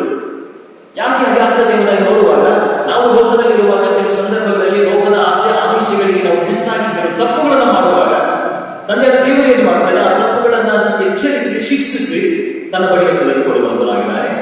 ಮತ್ತು ತಂದೆಯನ್ನು ಶಿಕ್ಷೆ ಹೊಂದದ ಮಗನೇ ಒಂದು ಪ್ರಶ್ನೆ ಹಾಕ್ತಾರೆ. ತಂದೆಯಿಂದ ಶಿಕ್ಷೆ ಹೊಂದದ ಮಗನೇ, ಮಕ್ಕಳೆಲ್ಲರೂ ಹೊಂದುವ ಶಿಕ್ಷೆ ನೀವು ಉಂಟಾಗದಿದ್ದರೆ ನೀವು ಆದರದಿಂದ ಹುಟ್ಟಿದವರೇ ಹೊರತು ಪುತ್ರರಲ್ಲ. ಒಂದು ವಿಚಾರವಾಗಿ ಬಹಳಷ್ಟು ಸೀರಿಯಸ್ ಆದ ರೀತಿಯಲ್ಲಿ ವಾಕ್ಯ ಹೇಳುವಂತದಾಗಿದೆ. ಒಂದು ಪಕ್ಷ ಒಬ್ಬ ತಂದೆ ತನ್ನ ಮಗನನ್ನ ಆತನು ಶಿಕ್ಷಿಸದೆ ಹೋಗಿದ್ದ ಒಂದು ಪಕ್ಷದಲ್ಲಿ ಹುಟ್ಟಿದಂತ ಒಂದು ಮಗ ಆತನು ತನ್ನ ಸ್ವಂತ ಹೆಂಡತಿಗೆ ಹುಟ್ಟಿದಂತ ಮಗನಲ್ಲ, ಆತನು ಆದರದಿಂದ ಹುಟ್ಟಿದಂತ ಮಗನು ಎಂಬುದಾಗಿ ವಾಕ್ಯ ತಿಳಿಸುವಂತದಾಗಿದೆ. ಅದರ ಇವತ್ತಿನ ದಿವಸದಲ್ಲಿ ನನ್ನನ್ನಾಗಿ ನನ್ನ ತಂದೆಯಾದ ದೇವರು ಶಿಕ್ಷಿಸಿ ಎಚ್ಚರಿಸಿದ್ದಾನೆ ಎಂಬುದಾಗಿ ನಾವು ಆಲೋಚನೆ ಮಾಡಿಕೊಳ್ಳುವಾಗ ನಿಜವಾಗ್ಲೂ ಕೂಡ ದೇವರು ನನ್ನನ್ನು ತನ್ನ ಸ್ವಂತ ಮಗನನ್ನಾಗಿ ಸ್ವಂತ ಮಗಳನ್ನಾಗಿ ಪ್ರೀತಿಸುವಂತನಾಗಿದ್ದಾನೆ. ಮಾತ್ರವಲ್ಲದೆ ಆತನ ಪ್ರೀತಿಯಿಂದ ಆತನು ಏನು ಮಾಡಬೇಕಾದರೆ ನಮ್ಮನ್ನು ಶಿಕ್ಷಿಸಿ ತನ್ನ ಬಳಿಗೆ ಆತನು ಸೆಳೆದುಕೊಳ್ಳುವಂತನಾಗಿದ್ದಾನೆ. 9ನೇ ವಚನದಲ್ಲಿ ಇದು ಮಾತ್ರವಲ್ಲದೆ ನಮ್ಮನ್ನು ಶಿಕ್ಷಿಸಿದಂತ ಶರೀರ ಸಂಬಂಧವಾದ ತಂದೆಗಳನ್ನು ಸನ್ಮಾನಿಸುವುದಷ್ಟೇ, ಆದರೆ ನಮ್ಮ ಆತ್ಮಗಳಿಗೆ ತಂದೆಯಾಗಿರುವ ಆತನಿಗೆ ನಾವು ಇನ್ನೂ ಹೆಚ್ಚಾಗಿ ಒಳಪಟ್ಟು ಜೀವಿಸಬೇಕಲ್ಲವೇ. ಎಷ್ಟು ಸುಂದರವಾದಂತಹ ಮಾತು. ನಮ್ಮ ತಂದೆ ತಾಯಿಗಳು ನಮ್ಮನ್ನು ಶಿಕ್ಷೆ ಮಾಡುವಾಗ ಕೆಲವು ಸಂದರ್ಭದಲ್ಲಿ ಮತ್ತೆ ನಮ್ಮ ತಂದೆ ಬಳಿಗೆ ಹೋಗ್ತೀವಿ, ನಮ್ಮ ತಾಯಿಯ ಬಳಿಗೆ ಹೋಗ್ತೀವಿ. ಅಪ್ಪ ಅಮ್ಮ ಇದ್ದಾಗಿ ನನಗೆ ಬೇಕಾದಂಥದ್ದೆಲ್ಲವನ್ನ ಅವರಿಗೆ ತಿಳಿಸಿಕೊಟ್ಟು ನಂತರ ಅದನ್ನು ನಾವು ಪಡೆಯುವಂತರಾಗಿದೆ. ಆದರೆ ಇಲ್ಲಿ ನಮ್ಮ ತಂದೆಯಾದ ದೇವರು, ನನ್ನನ್ನು ನಿನ್ನನ್ನು ಉಂಟು ಮಾಡಿದಂತ ತಂದೆಯಾದ ದೇವರು ನಮ್ಮನ್ನು ಶಿಕ್ಷಿಸುವಾಗ ಕೆಲವು ಸಂದರ್ಭದಲ್ಲಿ ನಾವು ಆತನ ಮೇಲೆ ಸಿದ್ಧಗೊಳ್ಳುವಂತರಾಗಿದೆ. ನನ್ನ ತಂದೆಯಾದ ದೇವರು ಯಾಕೆ ನನ್ನ ಈ ರೀತಿಯಾಗಿ ಶಿಕ್ಷಿಸುವಂತನಾಗಿದ್ದಾನೆ, ಅದನ್ನು ಯಾವಾಗ ಕೂಡ ನನ್ನನ್ನು ಆಶೀರ್ವದಿಸಬೇಕಲ್ವಾ, ಯಾಕೆ ನನ್ನನ್ನು ಶಿಕ್ಷಿಸಬೇಕು ಎಂಬುದಾಗಿ ಹೇಳುವಾಗ ಅವು ಸತ್ಯ. ಆತ ನನ್ನನ್ನು ಆಶೀರ್ವದಿಸ್ತಾನೆ. ಯಾವಾಗ ಎಂಬುದಾಗಿ ನೋಡುವಾಗ ಆತನ ಆಜ್ಞೆಗಳಿಗೆ ಅನುಸಾರವಾಗಿ ಲೋಕದಲ್ಲಿ ನಡೆಯುವಾಗ ಮಾತ್ರ ನಾನು ಹೇಗಾಗಿ ಲೋಕದಲ್ಲಿ ಜೀವನವನ್ನು ಮಾಡಿದ ಆತನ ಆಶೀರ್ವದಿಸ್ತಾನೆ ಎಂಬುದಾಗಿ ಸೂಕ್ಷ್ಮವಾದಂತಹ ಒಂದು ಸಮಯ, ನಮ್ಮನ್ನ ಎಚ್ಚೆತ್ತುಕೊಳ್ಳುವಂತಹ ಒಂದು ಸಮಯ. ಆಗ ನನ್ನ ತಂದೆಯಾದ ದೇವರ ವಾಕ್ಯ ನಮ್ಮನ್ನು ತಿಳಿಸಿಕೊಡುವಂತದ್ದಾಗಿದೆ. ನೀನು ನಿನ್ನ ತಂದೆಯಾದ ದೇವರು ನಿನ್ನನ್ನು ಶಿಕ್ಷಿಸುವಾಗ ಅದರ ಶಿಕ್ಷಣೆಗಳಾಗಿ ಹಿಡಿದಂತವನಾಗಿ ನೀನು ಆತನ ಬಳಿಗೆ ಬರಬೇಕು. ಮಾತ್ರವಲ್ಲದೆ ನಮ್ಮ ಆತ್ಮಗಳಿಗೆ ತಂದೆ ಆಗಿರುವ ಆತನಿಗೆ ಯಾವ ರೀತಿಯಾಗಿ ನಾವು ಒಳಪಡಬೇಕು ಎಂಬುದಾಗಿ ಅದನ್ನು ಕೇಳುವಂತವನಾಗಿಲ್ಲ. ಯಾಕಂದ್ರೆ ಲೌಕಿಕವಾದ ತಂದೆಯಾದ ತಾಯಿಗಳಿಗೆ ನಾವು ಯಾವ ರೀತಿಯಾಗಿ ಗೌರವವನ್ನು ಸಲ್ಲಿಸ್ತೇವೋ ಅದಕ್ಕಿಂತ ಮಿಗಿಲ, ಯಾಕಂದ್ರೆ ವಾಕ್ಯದಲ್ಲಿ ತಿಳಿಸ್ತದೆ ಒಂದು ಮಾತು ಬರಬೇಕಿದೆ ಇನ್ನೂ ಹೆಚ್ಚಾಗಿ ಎಂಬುದಾಗಿ. ಅಂದರೆ ತಂದೆ ಅಪ್ಪ ಅಮ್ಮನಿಗಿಂತ ತಾತ ಅಜ್ಜಿಯವರಿಗಿಂತ ಇನ್ನೂ ಹೆಚ್ಚಾದ ರೀತಿಯಲ್ಲಿ ದೇವರನ್ನು ನೀವು ಏನು ಮಾಡಬೇಕಂದ್ರೆ ಆತನಿಗೆ ಒಳಪಟ್ಟು ನೀನು ಜೀವನ ಮಾಡಬೇಕಾಗುತ್ತೆ. ಈ ಒಂದು ಕಾರ್ಯವನ್ನ ನಮ್ಮ ಮುಂದಿನ ಜೀವಿತದಲ್ಲಿ ನಾವು ಮಾಡಿದ್ದೇವೆ ಎಂಬುದಾಗಿ ನಮ್ಮನ್ನು ನಾವು ಪ್ರಶ್ನೆ ಮಾಡಿಕೊಂಡು ಹೋಗ್ಬೇಕು. ಯಾಕೆಂದ್ರೆ ನಮ್ಮ ಮನೆಗಳಲ್ಲಿ ಕುಳಿತುಕೊಂಡು ನಮಗೆ ಸಾಕಾಗಿ ಹೋಗಿದೆ ನಿಜ. ಆಚೆ ಕಡೆ ಓಡಾಡೋಕ್ಕೆ ಆಗ್ತಿಲ್ಲ, ಸ್ನೇಹಿತರನ್ನ ಭೇಟಿ ಮಾಡೋದಕ್ಕೆ ಆಗ್ತಾ ಇಲ್ಲ, ಮತ್ತು ನಮ್ಮ ವೈದ್ಯಕೀಯ ಕೆಲಸ ಕಾರ್ಯಗಳು ಸ್ಥಗಿತಗೊಂಡಿದೆ. ಕೆಲವು ಕುಟುಂಬಗಳು ನಿಜವಾಗೂ ಕೂಡ ಅವರ ದೈನಂದಿನ ಒಂದು ಆಹಾರಕ್ಕೋಸ್ಕರವಾಗಿ ಕೂಡ ಕಷ್ಟಪಡುವಂತವಾಗಿ ಎಲ್ಲವೂ ಕೂಡ ಸತ್ಯ. ದೇವರಿಗೆ ಗೊತ್ತಿಲ್ಲ ಎಂಬುದಾಗಿ ನೆನೆಸುತ್ತೀಯಾ? ದೇವರಿಗೆ ಎಲ್ಲವೂ ಕೂಡ ಗೊತ್ತು. ನೀನು ಪಡುತ್ತಿರುವಂತಹ ಕಷ್ಟ ಗೊತ್ತು, ನೀನು ಪಡುತ್ತಿರುವಂತಹ ಬಾಧೆ ಗೊತ್ತು, ಮತ್ತು ನೀನು ಯಾವ ರೀತಿಯ ಸಂದಿಗ್ಧ ಪರಿಸ್ಥಿತಿಯಲ್ಲಿ ಜೀವನ ಮಾಡುತ್ತೀರಿ ಎಂಬುದಾಗಿ ಕೂಡ ಅದಕ್ಕೆ ಗೊತ್ತು. ಆದಾಗಿ ಕೂಡ ಆತನು ನೀನು ಇನ್ನೂ ಮತ್ತೆ ಎಲ್ಲೋ ಒಂದು ಕಡೆ ನೀನು ನಿನ್ನನ್ನು ಸರಿಪಡಿಸಿಕೊಳ್ಳಬೇಕು ಎಂಬುದಾಗಿ ಆತನು ಬಯಸುವಂತನಾಗಿದ್ದಾನೆ. ಅದರಲ್ಲಿ ಈ ಒಂದು ನಿಟ್ಟಿನಲ್ಲಿ ಈ ಒಂದು ಮುಂದಿನ 19 ದಿವಸಗಳನ್ನ ನಾವು ಒಳಪಟ್ಟಿರುತ್ತೇವೆ. ಅಷ್ಟರೊಳಗಾಗಿ ನಾವು ಆತನ ಸಮೀಪಕ್ಕೆ ಬರುವಂಥದ್ದು ಬಹಳಷ್ಟು ಅತ್ಯವಶ್ಯಕವಾಗಿದೆ ಎಂಬುದಾಗಿ ದೇವರ ವಾಕ್ಯ ನಮ್ಮನ್ನು ಎಚ್ಚರಿಸುವಂತದಾಗಿದೆ. ಯಾಕೆಂದ್ರೆ ದೇವರ ವಾಕ್ಯ ಮುಂದೆ ನೋಡುವಾಗ ಅದು ಹೀಗೆ ತಿಳಿಸಿಕೊಡ್ತಾನೆ. ಯಾಕೆ ಆತನನ್ನು ಶಿಕ್ಷಿಸ್ತಾನೆ ಅಂತ ನೋಡುವಾಗ 10ನೇ ವಚನದಲ್ಲಿ ತಂದೆಗಳು ಕೆಲವು ದಿವಸಗಳ ಪ್ರಯೋಜನವನ್ನು ಲಕ್ಷ್ಯಕ್ಕೆ ತೆಗೆದುಕೊಂಡು ತಮ್ಮ ಮನಸ್ಸಿಗೆ ತೋರಿದಂತೆ ನಮ್ಮನ್ನು ಶಿಕ್ಷಿಸಿದರು. ಯಾರೋ ಲೌಕಿಕವಾದ ತಂದೆಗಳು, ಆದರೆ ಆತ್ಮಿಕವಾದ ತಂದೆಗೆ ಆತನನ್ನು ನಾವು ತನ್ನ ಪರಿಶುದ್ಧತೆಯಲ್ಲಿ ಪಾಲುದಾರರಾಗಬೇಕೆಂದು ನಮ್ಮ ಹಣಕ್ಕಾಗಿ ಶಿಕ್ಷಿಸಿದರು. ನಾವು ಪರಿಶುದ್ಧರಾಗಬೇಕು ಎಂಬುದಾಗಿ ಅದನ್ನು ಶಿಕ್ಷಿಸಿದರು. ಯಾಕೆಂದರೆ ನನ್ನನ್ನು ನಿನ್ನನ್ನು ತಂದೆಯಾದ ದೇವರು ಈ ಸಂದರ್ಭದಲ್ಲಿ ಯಾಕೆ ಅಷ್ಟೊಂದು ಪರಿಶುದ್ಧರಾಗಬೇಕು ಎಂಬುದಾಗಿ ಬಯಸುವಂತನಾಗಿದ್ದಾರೆ ಎಂಬುದಾಗಿ ನಾವು ನೋಡುವಾಗ ನಾವು ಯಾವುದೋ ಒಂದು ಚಿಕ್ಕದಾದಂಥ ಮನೆಗೆ ನಾವು ಹೋಗ್ತಾ ಇಲ್ಲ, ಯಾವುದೋ ಒಂದು ಚಿಕ್ಕದಾದಂಥ ಪಟ್ಟಣಕ್ಕೆ ಹೋಗ್ತಾ ಇದ್ದೇವೆ. ನಾನು ಮತ್ತು ನೀವು ಒಟ್ಟಾಗಿ ಹೋಗುತ್ತಿರುವಂತಹ ಒಂದು ಸ್ಥಳ ಯಾವುದು ಎಂಬುದಾಗಿ ನೋಡುವಾಗ ಅದು ಪರಲೋಕ. ಆ ಒಂದು ಪರಲೋಕದನ್ನು ನಾವು ಸೇರಬೇಕಾದರೆ ನಾವು ಬಹಳಷ್ಟು ರೀತಿಯಲ್ಲಿ ನಮ್ಮನ್ನು ನಾವು ಪರಿಶುದ್ಧ ಮಾಡಿಕೊಳ್ಳಬೇಕಾಗ್ತದೆ. ನಮ್ಮ ಪರಿಶುದ್ಧತೆ ಇಲ್ಲದೆ ಒಂದು ಸ್ಥಳವನ್ನು ನಾವು ಸೇರಲಿಕ್ಕೆ ಸಾಧ್ಯವಿಲ್ಲ. ಆದರೆ ತಂದೆಯಾದ ದೇವರು ನನ್ನನ್ನು ನಿನ್ನನ್ನ ಆ ಒಂದು ಸ್ಥಳದಲ್ಲಿ ಕರೆದುಕೊಂಡು ಹೋಗಬೇಕೆಂಬುದಾಗಿ ಅದನ್ನು ಬಯಸಿ ನಮ್ಮನ್ನು ಪರಿಶುದ್ಧ ಮಾಡುವಂತವನಾಗಿಲ್ಲ. ಲೋಕದಲ್ಲಿರುವಂತಹ ತಂದೆಗಳು ಏನ್ ಮಾಡ್ತಾರೆ, ಅವರು ನಮ್ಮ ಮನೆಯಲ್ಲಿರುವುದಕ್ಕೋಸ್ಕರವಾಗಿ ತಮ್ಮ ಮಕ್ಕಳನ್ನ ಅದನ್ನು ಶಿಕ್ಷಿಸಿ ಆ ರೀತಿಯಾದ ಕಾರ್ಯಗಳನ್ನು ಮಾಡುವಂತವರಾಗಿದ್ದಾರೆ. ಆದರೆ ತಂದೆಯಾದ ದೇವರ ಆಲೋಚನೆ ಆಗಲ್ಲ. ನಾವು ಲೋಕದಲ್ಲಿರುವುದಕ್ಕೋಸ್ಕರವಾಗಿ ಬೇರೆ ಪರಲೋಕದಲ್ಲಿ ನಾವು ಸೇರಬೇಕೆಂಬ ಒಂದು ಉದ್ದೇಶಕ್ಕೋಸ್ಕರವಾಗಿ ತಂದೆಯಾದ ದೇವರು ಏನ್ ಮಾಡ್ತಾ ಇದ್ದಾನೆ, ನಮ್ಮನ್ನ ಪರಿಶುದ್ಧ ಮಾಡುವಂತವನಾಗಿದ್ದಾನೆ. ಹಾಗೆ ಮುಂದೆ ನೋಡುವಾಗ ಯಾವ ಶಿಕ್ಷೆಯಾದರೂ ತತ್ಕಾಲಕ್ಕೆ ಸಂತೋಷಕರವಾಗಿ ತೋಚದೆ ದುಃಖಕರವಾಗಿ ತೋರಿಸುತ್ತದೆ. ಆದರೂ ತರುವಾಯ ನಾವು ಶಿಕ್ಷೆ ಹೊಂದಿದವನಿಗೆ ನೀತಿ ಎಂಬ ಫಲವನ್ನು ಕೊಟ್ಟು ಮನಸ್ಸಿಗೆ ಸಮಾಧಾನವನ್ನು ಮಾಡುವಂತದ್ದಾಗಿದೆ. ಅದು ಸತ್ಯದ ಮಾತು. ಯಾಕೆಂದ್ರೆ ಶಿಕ್ಷೆಯನ್ನು ಅನುಭವಿಸುವಾಗ ಅದೇನಾಗ್ತದೆ, ಕೆಲವು ಸಮಯದಲ್ಲಿ ನಮಗೆ ಬೇಸರವಾಗುವಂಥದ್ದು ಅದು ಸರ್ವೇ ಸಾಮಾನ್ಯ. ಆದರೆ ವಾಕ್ಯ ತಿಳಿಸ್ತದೆ ಇದು ತತ್ಕಾಲಕ್ಕೆ ಅದು ಸಂತೋಷ ಪಡದೇ ಇರುವಂತಹ ಒಂದು ಸಂಗತಿ ಎಂಬುದಾಗಿ. ಬರೀ ತತ್ಕಾಲಕ್ಕೆ ಟೆಂಪರರಿ.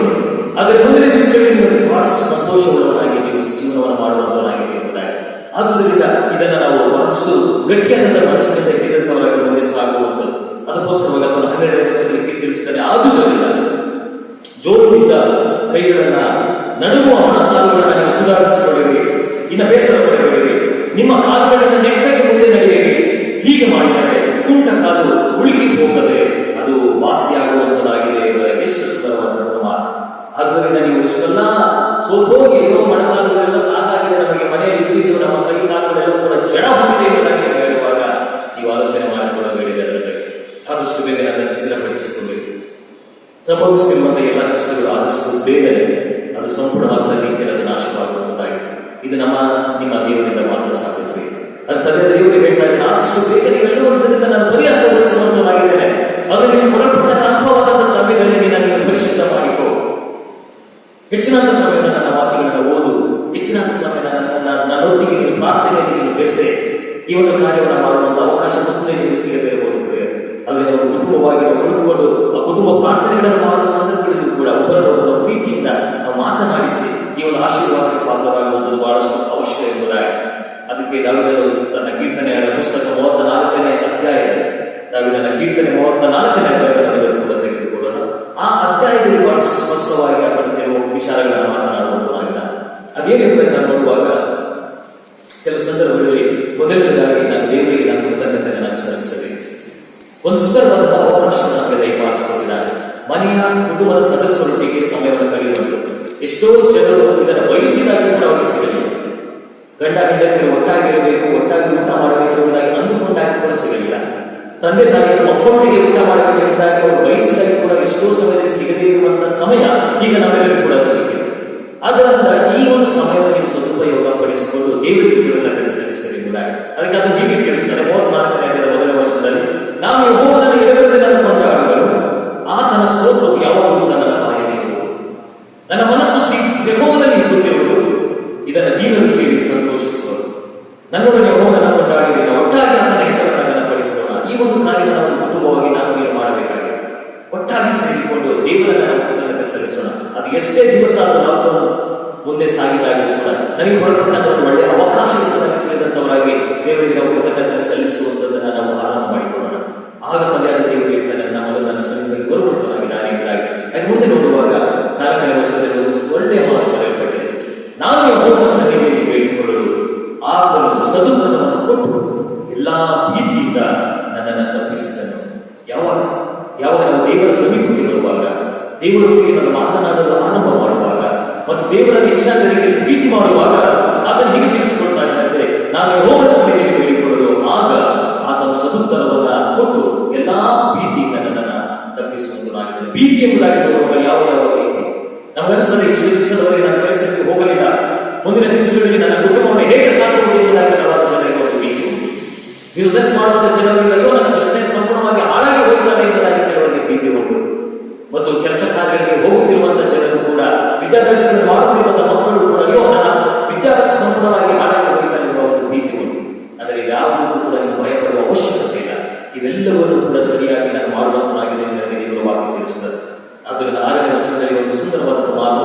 ಯಾಕಂದ್ರೆ ಬಡತನದಲ್ಲಿ, ಕಷ್ಟದಲ್ಲಿ ಅಯ್ಯೋ ನನಗೆ ಮೊರೆ ಹಿಡಿದು ಏನೇ ಮಾಡಿದಾಗ ಕೂಡ ನನಗೆ ಕೆಳಗಿರಿಸೋಸ್ಕರವಾಗಿ ನನ್ನ ಮನೆಯಲ್ಲಿ ಅಕ್ಕಿ ಉಂಟು, ನನ್ನ ಮನೆಯಲ್ಲಿ ಗೋಧಿ ಉಂಟು, ನನ್ನ ಮನೆಯಲ್ಲಿ ಸಕ್ಕರೆ ಉಂಟು ಎಂಬುದಾಗಿ ನೀನು ಆಲೋಚನೆ ಮಾಡಿಕೊಂಡು ಇದು ಮುಗಿದು ಹೋದರೆ ನನ್ನ ಗತಿ ಏನು ಎಂಬುದಾಗಿ ಆಲೋಚನೆ ಮಾಡುವಂತ ಎಷ್ಟೋ ಜನರಿದ್ದಾರೆ.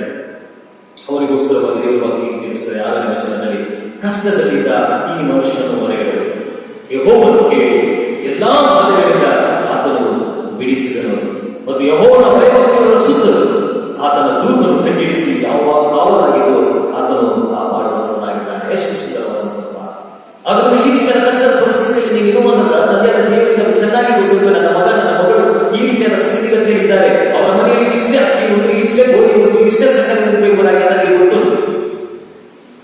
ಆದಾಗಿ ಕೂಡ ಅದನ್ನು ಹೇಳ್ತಾ ಇದ್ದೇನೆ, ನೀನು ಪ್ರಾರ್ಥನೆ ಮಾಡುವಾಗ ಮಾತ್ರ, ನೀನು ಅದನ್ನು ಬೇಡಿಕೊಳ್ಳುವಾಗ ಮಾತ್ರ ಅದನ್ನು ಹೇಳ್ತಾನೆ. ಆಗ ಕಷ್ಟದಲ್ಲಿದ್ದ ಆ ಒಬ್ಬ ಮನುಷ್ಯನು ನನ್ನನ್ನು ಬೇಡಿಕೊಳ್ಳುವಾಗ ನಾನು ಎಲ್ಲಾ ಬಾಧೆಗಳಿಂದ ನನ್ನನ್ನು ಬಿಡಿಸಿ ನಾನು ಕಾಪಾಡುತ್ತೇನೆ ಮತ್ತು ನಾನು ಆತನ ಸುತ್ತಲೂ ಕೂಡ ದೂತರನ್ನು ನಾನು ಇಳಿಸುವುದರ ಮೂಲಕವಾಗಿ ನಾನು ಕಾವಲಿಸುವಂತಾಗಿದೆ. ಆದ್ದರಿಂದ ಕರ್ತನಲ್ಲಿ ಪ್ರೀತಿಯುಳ್ಳ ದೇವಜನರೇ, ಈ ಸಂದರ್ಭದಲ್ಲಿ ದೇವರ ಬಗ್ಗೆ ಒಂದು ಸ್ಪಷ್ಟವಾದ ಮಾತು ಹೇಳಿಸಿದರೆ ನಾವು ಇದನ್ನ ಅನುಭವ ಮಾಡಬೇಕಾದ್ರೆ 8ನೇ ವಚನ ತಿಳಿಸ್ತಾ ಇದೆ, ಯೆಹೋವನು ಸರ್ವೋತ್ತಮನೆಂದು ನೀವು ಅನುಭವದಿಂದ ನೀವು ತಿಳಿದುಕೊಳ್ಳಿರಿ, ಆತನನ್ನು ಆಶ್ರಯಿಸಿಕೊಳ್ಳಲು ಇಷ್ಟೋ ಧನ್ಯರು, ಇಷ್ಟೋ ಧನ್ಯರು. ಯೆಹೋವನು ಸರ್ವೋತ್ತಮನೆಂಬುದಾಗಿ ನೀನು ಅನುಭವ ಮಾಡಿ ನೀನು ನೋಡಬೇಕು. ಇಷ್ಟು ದಿವಸದಲ್ಲಿ ಇನ್ನೇನು ಮುಕ್ತಾಯವಾಗಿದ್ದಾರೆ ಎಂಬುದಾಗಿ ನೀನು ಆಲೋಚನೆ ಮಾಡಿಕೊಂಡು ನೀನು ಬಹಳಷ್ಟು ರೀತಿಯಲ್ಲಿ ನೀನು ಸಿದ್ಧವಾಗಿರಬಹುದು. ಆದರೆ ಅಲ್ಲಿಗೆ ಮುಕ್ತಾಯವಾಗಲಿಲ್ಲ. ಯಾಕಂದ್ರೆ ಮನುಷ್ಯರ ಆಲೋಚನೆ ಅಂತೆ ದೇವರ ಆಲೋಚನೆ ಇರಲಿಕ್ಕೆ ಸಾಧ್ಯವೇ. ಆದರೆ ದೇವರ ಆಲೋಚನೆ ಇರಬೇಕು. ಅದನ್ನು ದೇವರು ಏನು ಮಾಡ್ತಾ ಇದ್ದಾರೆ? ನನ್ನ ಮಕ್ಕಳನ್ನು ಗಮನಿಸ್ತಾರೆ, ನಮ್ಮ ಮಕ್ಕಳನ್ನು ನೋಡ್ತಾ ಇದ್ದಾರೆ, ನನ್ನ ಮಗನ ನನ್ನ ಮಗಳು ಸರಿ ಆಗಿದ್ದಾರೆ ಇಲ್ಲ ಎಂಬುದಾಗಿ, ಸರಿ ಆಗಿಲ್ಲ ಎಂಬುದಾಗಿ ಗೊತ್ತಾದಾಗ ಆತನ ಏನ್ ಮಾಡ್ತಾನೆ? ಆತನು ಸರಿ ಆಗುವವರೆಗೂ ಕೂಡ ಆತನು ಈ ರೀತಿಯಾದ ಕಾರ್ಯಗಳನ್ನ ಮುಂದುವರಿಸುವಂತನಾಗಿದ್ದಾನೆ. ಅದರಿಂದ ಕರ್ತನಲ್ಲಿ ಪ್ರೀತಿಯುಳ್ಳ ದೇವಜನರೇ, ಈ ಕಾರ್ಯಗಳು ಇಲ್ಲಿಗೆ ಆದಷ್ಟು ಬೇಗ ಸ್ಥಗಿತಗೊಳ್ಳಬೇಕಾದರೆ ನಾನು ಮತ್ತು ನೀವುಗಳು ಸಂಪೂರ್ಣವಾಗಿ ದೇವರಲ್ಲಿ ನಾವು ಮೊರೆ ಹೋಗಬೇಕಾಗ್ತದೆ.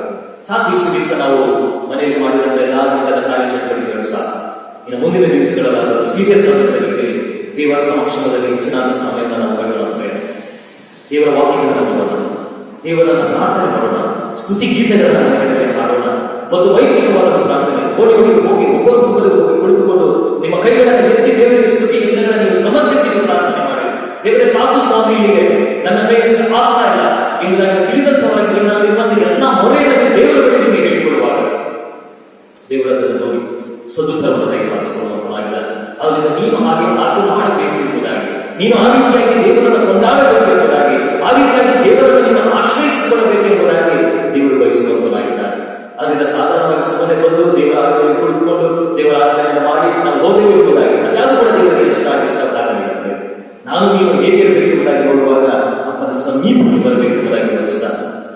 ಹತ್ತಿರದಲ್ಲಿ ಇರಬೇಕೆಂಬುದಾಗಿ ಬಯಸ್ತಾನೆ. ಯಾಕಂದ್ರೆ ಆತನು ನನ್ನ ಹತ್ತಿರದಲ್ಲಿರೋಸ್ಕರವಾಗಿ ಬಯಸುವಂತನಾಗಿದ್ದಾನೆ. ಆದುದರಿಂದ ಆತನು ನಾನು ಮತ್ತು ನೀವು ಆತನ ಸಮೀಪದಲ್ಲಿ ಬಂದು ಆತನ ಸ್ತುತಿಸಬೇಕು, ಆತನನ್ನು ಕೊಂಡಾಡಬೇಕು, ಆತನ ವಾಕ್ಯಗಳನ್ನು ನಾವು ಮನನ ಮಾಡಬೇಕು ಮತ್ತು ಆತನೊಟ್ಟಿಗೆ ಮಾತನಾಡಬೇಕು ಎಂಬುದಾಗಿ ಬಯಸ್ತಾನೆ. ಆತ ನನ್ನೊಟ್ಟಿಗೆ ಮಾತನಾಡೋದಕ್ಕೆ ಬಯಸುವಾಗ ಯಾಕೆ ನಾವು ಆತನಿಗೆ ಸಮಯ ಕೊಡಬಾರದಂತೆ? ಒಳ್ಳೆಯ ಸಮಯ ನಿಮಗೆ ಕೊಡಲ್ಪಟ್ಟಿದೆ. ಒಂದು ಮುಂದಿನ 19 ದಿವಸಗಳಲ್ಲಿ ನಾವು ಸಂಪೂರ್ಣವಾಗಿ ಹೆಚ್ಚಿನ ಸಮಯವನ್ನ ದೇವರಿಗೆ ನಾವು ಸಮರ್ಪಿಸಿಕೊಳ್ಳೋಣ, ದೇವರನ್ನು ಸ್ತುತಿಸೋಣ, ದೇವರನ್ನು ಕೊಂಡಾಡೋಣ. ಆಗ ಮಾತ್ರ ನಾವು ಆಶೀರ್ವಾದವನ್ನು ಹೊಂದೋದಕ್ಕೆ ಸಾಧ್ಯ ಎಂಬುದಾಗಿ 9ನೇ ವಚನದಲ್ಲಿ ಯೆಹೋವನ ಜನರೇ ಆತನಿಗೆ ಭಯಭಕ್ತಿಯುಳ್ಳವರಾಗಿರಿ, ಆತನಿಗೆ ಭಯಭಕ್ತಿಯುಳ್ಳವರಿಗೆ ಯಾವ ಕೊರತೆಯೂ ಕೂಡ ಇರುವುದಿಲ್ಲ. ಒಂದು ಪಕ್ಷ ಪ್ರಾಯದ ಸಿಂಹಗಳಾದರೂ ಹೊಟ್ಟೆಗಿಲ್ಲದೆ ಹಸಿದ, ಆದರೆ ಯೆಹೋವನ ಸನ್ನಿಧಿಯಲ್ಲಿ ಬೇಡಿಕೊಳ್ಳುವವರಿಗೆ ಯಾವ ಮೇಲೂ ಕೂಡ ಕಡಿಮೆ ಇಲ್ಲ ಎಂಬುದಾಗಿ. ಅದರಿಂದ ನೀವು ಪ್ರಾರ್ಥನೆ ಮಾಡಿದ್ದಕ್ಕೆ ಸದುತ್ತರವು ತಂದೆಯಾದ ದೇವರು ಕೊಟ್ಟೇ ಕೊಡುತ್ತಾನೆ ಎಂಬುದಾಗಿ ದೇವರ ವಾಕ್ಯವನ್ನು ಎಚ್ಚರಿಸುವಂತದಾಗಿದೆ. ಮತ್ತು ಮುಂದಿನ ಭಾಗವನ್ನು ನಾವು ನೋಡುವಾಗ ಅದರಿಂದ ದೇವರ ವಾಕ್ಯ ಹೇಳುವಂತಹ ಒಂದು ಮಾತು, ನಾನು ಸುಮ್ಮನೆ ಕುಳಿತುಕೊಂಡು ಪ್ರಾರ್ಥನೆ ಮಾಡಿದ್ದೇನೆ ಎಂಬುದಾಗಿ, ತಂದೆ ತಾಯಿಗಳ ಒಂದು ಒತ್ತಾಯಕ್ಕೋಸ್ಕರವಾಗಿ ಪ್ರಾರ್ಥನೆ ಮಾಡಿದ್ದೇನೆ ಎಂಬುದಾಗಿ ಅಂದುಕೊಂಡರೆ ಆ ಕಾರ್ಯಗಳು ನಿಮ್ಮ ಮೇಲೆ ನಡೆಯುತ್ತಿರತ್ತೆ. ನಾನು ನನ್ನ ಸ್ವಂತ ಜ್ಞಾನದಲ್ಲಿ, ನನ್ನ ಸ್ವಂತ ಬುದ್ಧಿಯಿಂದ ನಾನು ಮನಪೂರ್ವಕವಾಗಿ ದೇವರನ್ನ ಸ್ತುತಿಸಬೇಕು, ದೇವರನ್ನ ಕೊಂಡಾಡಬೇಕು. ಯಾಕಂದ್ರೆ ವಾಕ್ಯ ಹೀಗೆ ತಿಳಿಸುತ್ತದೆ 15ನೇ ವಚನದಲ್ಲಿ, ದಾವಿದನ ಕೀರ್ತನೆ 34:15ನೇ ವಚನದಲ್ಲಿ, ಯೆಹೋವನು ನೀತಿವಂತರನ್ನ ಮಾತ್ರ ಕಟಾಕ್ಷಿಸುತ್ತಾನೆ. ಯಾರು ನೀತಿವಂತರಾಗಿ ಜೀವಿಸುವಂತರಾಗಿರೋ ಅವರನ್ನ ಮಾತ್ರ ಕಟಾಕ್ಷಿಸುತ್ತಾನೆ. ಅವರು ಮೊರೆಯಿಡುವಾಗ ಅದನ್ನು ಕಿವಿಗೊಡುತ್ತಾರೆ. ನೀತಿವಂತರು ಅಂದರೆ ಯಥಾರ್ಥವಾದ ರೀತಿಯಲ್ಲಿ ಅದನ್ನು ಸ್ತುತಿ ಮಾಡುವಂತವರ ಪ್ರಾರ್ಥನೆಗಳನ್ನು ಮಾತ್ರ ಅದನ್ನು ಕೇಳಿಸಿಕೊಳ್ಳುತ್ತಾನೆ. ಮತ್ತು ಲೋಕದಲ್ಲಿ ಕೆಲವು ಸಮಯದಲ್ಲಿ ವಾಕ್ಯವನ್ನು ನಾವು ನೋಡುವಾಗ ಅದರ ಕೆಡುಕರು ಅಂದರೆ ನಾಟಕ ಮಾಡುವಂಥವರು, ಭಕ್ತಿಯ ನಾಟಕವನ್ನು ಮಾಡುವಂಥವರು, ಅಂಥವರ ಮಾತುಗಳು ಹೇಗೆ ನೋಡುವಾಗ ಕೆಡುಕರಿಗೂ 14ನೇ ವಚನದಲ್ಲಿ ಯೆಹೋವನು ಕೋಪದ ಮುಖವುಳ್ಳವನಾಗಿರುವನು. ಸೀರಿಯಸ್ ಆಗಿ ಈ ವಾಕ್ಯವನ್ನು ನಾವು ತೆಗೆದುಕೊಳ್ಳೋಣ. ಕೆಡುಕರಿಗೂ ಯೆಹೋವನು ಕೋಪದ ಮುಖವುಳ್ಳವನಾಗಿರುವನು, ಲೋಕದಲ್ಲಿ ಅವರ ನೆನಪೇ ಉಳಿಯದಂತೆ ತೆಗೆದು ಹಾಕುತ್ತಾನೆ. ಎಷ್ಟು ಒಂದು ಕಠಿಣವಾದಂಥದ್ದು ಮಾತು. ಇದನ್ನು ನಾವು ಸೀರಿಯಸ್ ಆದಂತ ರೀತಿಯಲ್ಲಿ ಮುಂದಿನ ದಿವಸಗಳಲ್ಲಿ ಗ್ರಹಿಸಿಕೊಳ್ಳಬೇಕು. ನಮಗೆ ಸಮಯ ಬರುತ್ತೆ, ದೇವರ ಬರೋದಕ್ಕೆ ಬಹಳಷ್ಟು ಹತ್ತಿರ ಆಗ್ತಾ ಇದೆ. ಆದರೆ ದೇವರು ನನ್ನನ್ನು ಸಿದ್ಧ ಮಾಡ್ತಾ ಇದ್ದಾನೆ ಅಷ್ಟೇ. ನಾವು ಆದಷ್ಟು ಪರಿಶುದ್ಧರಾಗಿ ಆತನ ರಾಜ್ಯದಲ್ಲಿ ಸೇರಬೇಕೆಂಬುದಾಗಿ ಅದನ್ನು ನಮ್ಮನ್ನು ಸಿದ್ಧಪಡಿಸ್ತಾ ಇದ್ದಾನೆ. ನಾನು ನೀವು ಸಿದ್ಧವಾಗಬೇಕು ಅಷ್ಟೇ. ಅದಕ್ಕೋಸ್ಕರವಾಗಿ ದೇವರು ನಮ್ಮನ್ನು ಈ ಮಾತುಗಳಿಂದ ನಮ್ಮನ್ನು ಎಚ್ಚರಿಸುವಂತನಾಗಿದ್ದಾನೆ. ಆದ್ದರಿಂದ ಯೆಹೋವನು ನೀತಿವಂತನ ಕೂಗನ್ನು ಕೇಳಿ ಎಲ್ಲಾ ಕಷ್ಟಗಳಿಂದ ಆತ ಬಿಡಿಸುವಂತನಾಗಿದ್ದಾನೆ. ಮತ್ತು ನುರಿದ ಮನುಷ್ಯರಿಗೆ ಯೆಹೋವನು ನೆರವಾಗುತ್ತಾನೆ, ಕುಗ್ಗಿ ಹೋದವರನ್ನ ಅವನು ಉದ್ಧಾರ ಮಾಡುತ್ತಾನೆ. ಒಂದು ಪಕ್ಷ ಮನೆಯಲ್ಲೇ ನಾನು ಡಿಪ್ರೆಷನ್ಗೆ ಒಳಗಾಗ್ತಿದ್ದೇನೆ ಎಂಬುದಾಗಿ ತಿಳಿದಂತವರಾಗಿ ಹಲವಾರು ಜನರು ಹೋಗಿಕೊಳ್ತಾ ಇದ್ದಾರೆ. ಹಲವಾರು ಜನರು ಡಾಕ್ಟರ್ಗಳನ್ನ ಫೋನ್ ಮಾಡಿ ಕೇಳ್ತಾ ಇದ್ದಾರೆ, ಅಯ್ಯೋ ನನಗೆ ಮನೆಯಲ್ಲಿ ಕುಳಿತುಕೊಂಡು ಸಾಕಾಗಿದೆ, ನಾನು ಈ ರೀತಿಯಾಗಿ ಜೀವಿಸುವಂತ ಮನೆ ಎಂಬುದಾಗಿ ಕುಗ್ಗಿ ಹೋಗಿದ್ದಾರೆ. ಆದರೆ ನೀನು ಯಾವುದೇ ರೀತಿಯಾದ ವೈದ್ಯರನ್ನ ಭೇಟಿಯಾಗುವ ಅವಶ್ಯಕತೆ, ನಿನ್ನ ತಂದೆಯಾದ ದೇವರನ್ನ ನೀನು ಭೇಟಿಯಾಗ. ನಿನ್ನ ತಂದೆಯಾದ ದೇವರನ್ನ ನೀನು ಹೊರಗೆ ಹೋಗುವಾಗ ಆತನು ಏನ್ ಮಾಡ್ತಾನೆ, ನಿನ್ನ ಎಲ್ಲಾ ರೀತಿಯ ಕಷ್ಟಗಳಿಂದ ಅದನ್ನು ಬಿಡಿಸುವಂತನಾಗಿದ್ದಾನೆ. ಯಾಕೆಂದರೆ ನೀತಿವಂತನಿಗೆ ಸಂಭವಿಸುವ ಕಷ್ಟಗಳು ಅನೇಕರಿದ್ದರು. ಯಾಕೆಂದ್ರೆ ನೀತಿವಂತರಿಗೂ ಕೂಡ ಕೆಲವು ಸಂದರ್ಭಗಳು ಏನಾಗ್ತದೆ, ಕಷ್ಟಗಳು ಅವರು ಎದುರಾಗ್ತದೆ. ಅದೇನಿದ್ದಾಗಿ ಕೂಡ ಯೆಹೋವನು ಅವೆಲ್ಲವುಗಳಿಂದ ಅವನನ್ನು ಬಿಡಿಸ್ತಾನೆ. ಯಾಕೆಂದರೆ ದೇವರು ಅವನ ಪರವಾಗಿ. ಅದರಿಂದ ನಾನು ಮತ್ತು ನೀವು ನನಗೆ ಏನು ಪರಿಸ್ಥಿತಿ, ಇಷ್ಟು ದಿವಸ ಪ್ರಾರ್ಥನೆ ಮಾಡಿದ್ದೀನಲ್ಲ, ಇಷ್ಟು ದಿವಸ ದೇವರ ಮಾತುಕೊಂಡು ಹೋಗಿದ್ದೇನಲ್ಲ ಎಂಬುದಾಗಿ ನೀವು ತಿಳಿದು ಅಯ್ಯೋ ಯಾಕೆ ದೇವರು ನನ್ನ ಪ್ರಾರ್ಥನೆ ವಿಜ್ಞಾಪನೆ ಕೇಳಿದೆ ಎಂಬುದಾಗಿ ನೀವು ಪ್ರಶ್ನೆ ಹಾಕಬೇಕು. ದೇವರ ಉತ್ತರಕ್ಕೋಸ್ಕರವಾಗಿ ನೀವು ಕಾಯ್ದುಕೊಂಡು ಕೂತ್ಕೊಂಡು, ಯಾಕಂದ್ರೆ ದೇವರು ಆತನ ಸಮಯದಲ್ಲಿ ಮಾತ್ರ ನಮಗೆ ಆಶೀರ್ವಾದವನ್ನು ಕೊಡುವಂತಾಗಿದೆ. ಆ ಆಶೀರ್ವಾದ ನಾನು ಹಿಡಿಸಲಾಗದಷ್ಟು ಆಶೀರ್ವಾದವನ್ನು ಕೊಡುವಂತಾಗಿದ್ದಾನೆ. ಅದಕ್ಕೋಸ್ಕರವಾಗಿ ದೇವರು ನನ್ನನ್ನು ಸಿದ್ಧ ಮಾಡುವಂತಾಗಿದ್ದಾನೆ.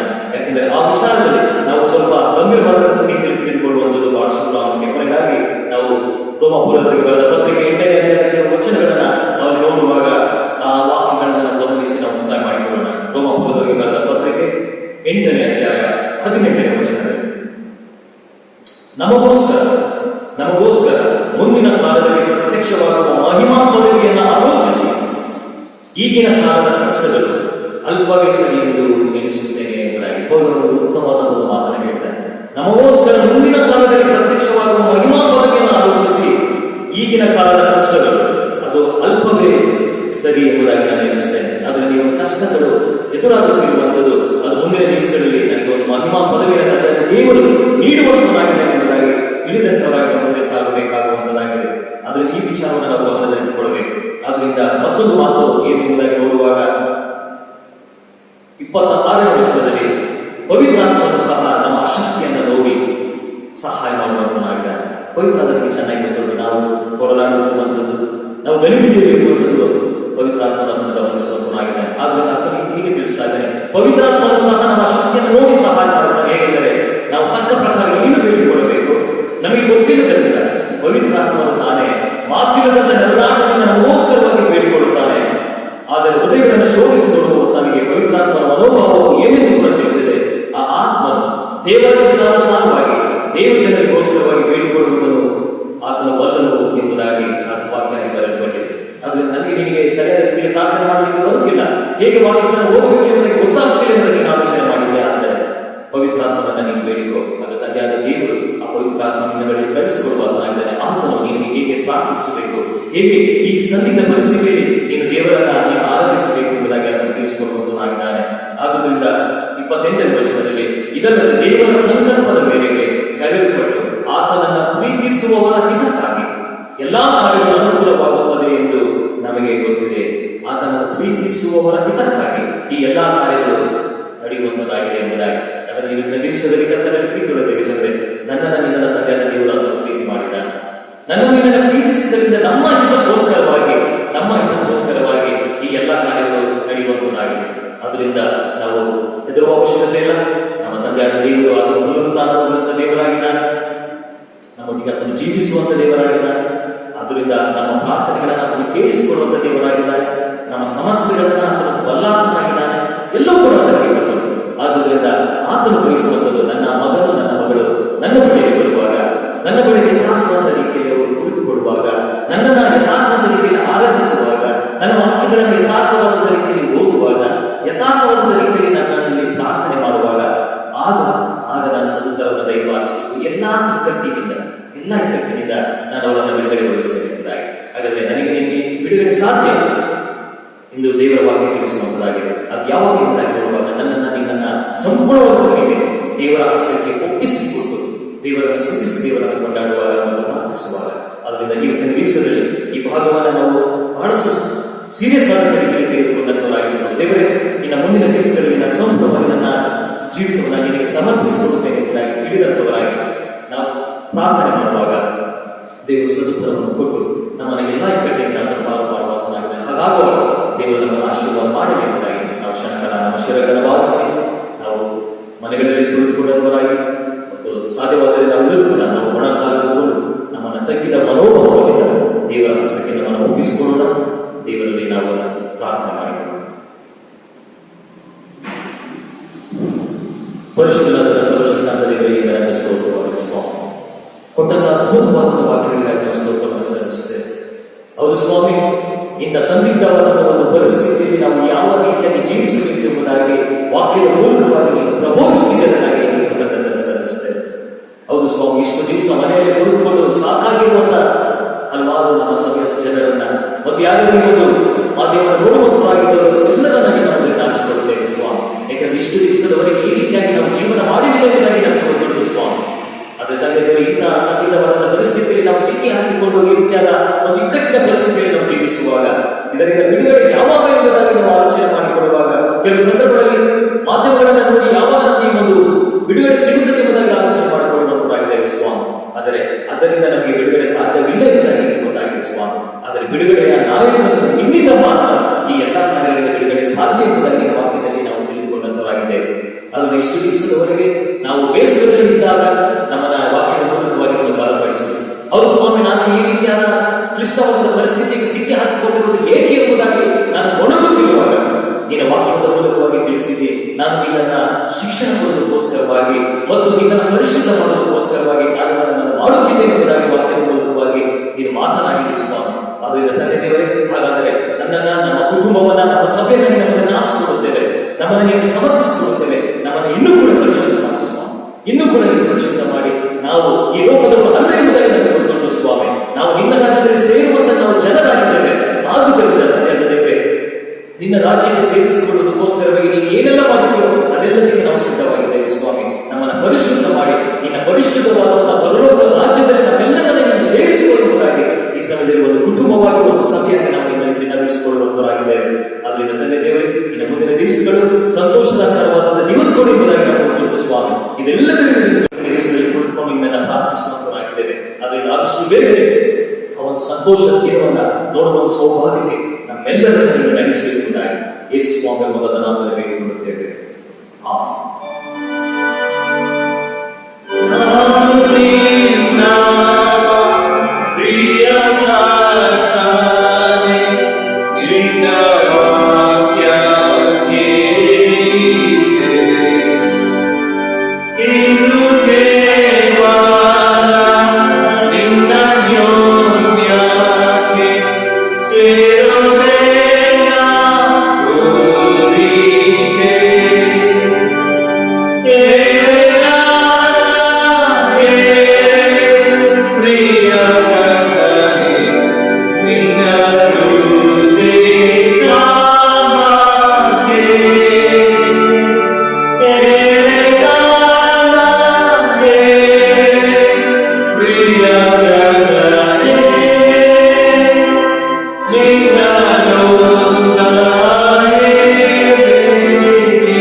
ದೇವಜೊತೆ ಈ ಸಂದರ್ಭದಲ್ಲಿ ವಾಕ್ಯ ಪೂರ್ವಕವಾಗಿ ನಾವು ಬಲ ಹೊಂದಿದ್ದೇವೆ.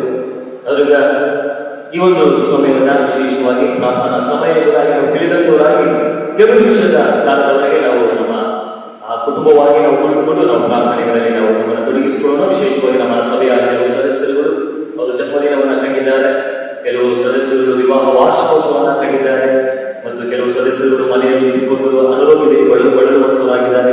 ಅದರಲ್ಲಿ ಇವರೆಲ್ಲರಿಗೆ ನಾವು ಒಂದು ಕುಟುಂಬವಾಗಿ ನಾವು ಪ್ರಾರ್ಥಿಸುವಂಥದ್ದು ಅತ್ಯಗತ್ಯ ಎಂಬುದಾಗಿ ನಾವು ತಿಳಿದಂತವರಾಗಿ ಕೆಲವು ಸಮಯವನ್ನ ನಾವು ಪ್ರಾರ್ಥನೆ ಮಾಡೋಣ. ವಿಶೇಷವಾಗಿ ಎಲ್ಲರಿಗಿಂತ ಮಿಗಿಲಾಗಿ ಈ ಒಂದು ಕರೋನಾ ವೈರಸ್ ಎಂಬುವಂಥದ್ದು ನಮ್ಮ ದೇಶವನ್ನು ಬಿಟ್ಟು ಸಂಪೂರ್ಣವಾದಂಥ ರೀತಿಯಲ್ಲಿ ಅದು ನಾಶವಾಗಿ ಹೋಗಲಿ ಎಂಬುದಾಗಿ, ಮತ್ತು ನಮ್ಮ ದೇಶದ ನಾಯಕರುಗಳಿಗೋಸ್ಕರವಾಗಿ ಮತ್ತು ದೇಶದಲ್ಲಿ ಸಮಾಜ ಸೇವೆ ಮಾಡುತ್ತಿರುವಂತಹ ಡಾಕ್ಟರ್ಸ್ಗಳಿಗೋಸ್ಕರವಾಗಿ, ನರ್ಸಸ್ಗಳಿಗೋಸ್ಕರವಾಗಿ, ಒಬ್ಬ ಕಾರ್ಮಿಕರಿಗೋಸ್ಕರವಾಗಿ, ಪೊಲೀಸರಿಗೋಸ್ಕರವಾಗಿ ನಾವು ಕೆಲವು ಸಮಯ ನಾವು ಪ್ರಾರ್ಥನೆಯಲ್ಲಿ ನಾವು ಅವರನ್ನು ನೆನೆಸಿಕೊಳ್ಳೋಣ, ಪ್ರಾರ್ಥನೆ ಮಾಡೋಣ. ಪರಿಶುದ್ಧನಾದ ಪರಲೋಕದ ತಂದೆಯಾದ ದೇವರಿಗೆ ನನ್ನ ಸ್ತೋತ್ರವಾಗಿಸುವ ಒಂದು ಸಂದರ್ಭದಲ್ಲಿ ವಿಶೇಷವಾಗಿ ತಂದೆ ನಮ್ಮ ಸಭೆಯಲ್ಲಿರುವ ಪ್ರತಿಯೊಬ್ಬ ಸದಸ್ಯರನ್ನ ನಮಗೆ ನಾಶಿಸಿಕೊಂಡಿದ್ದೆ.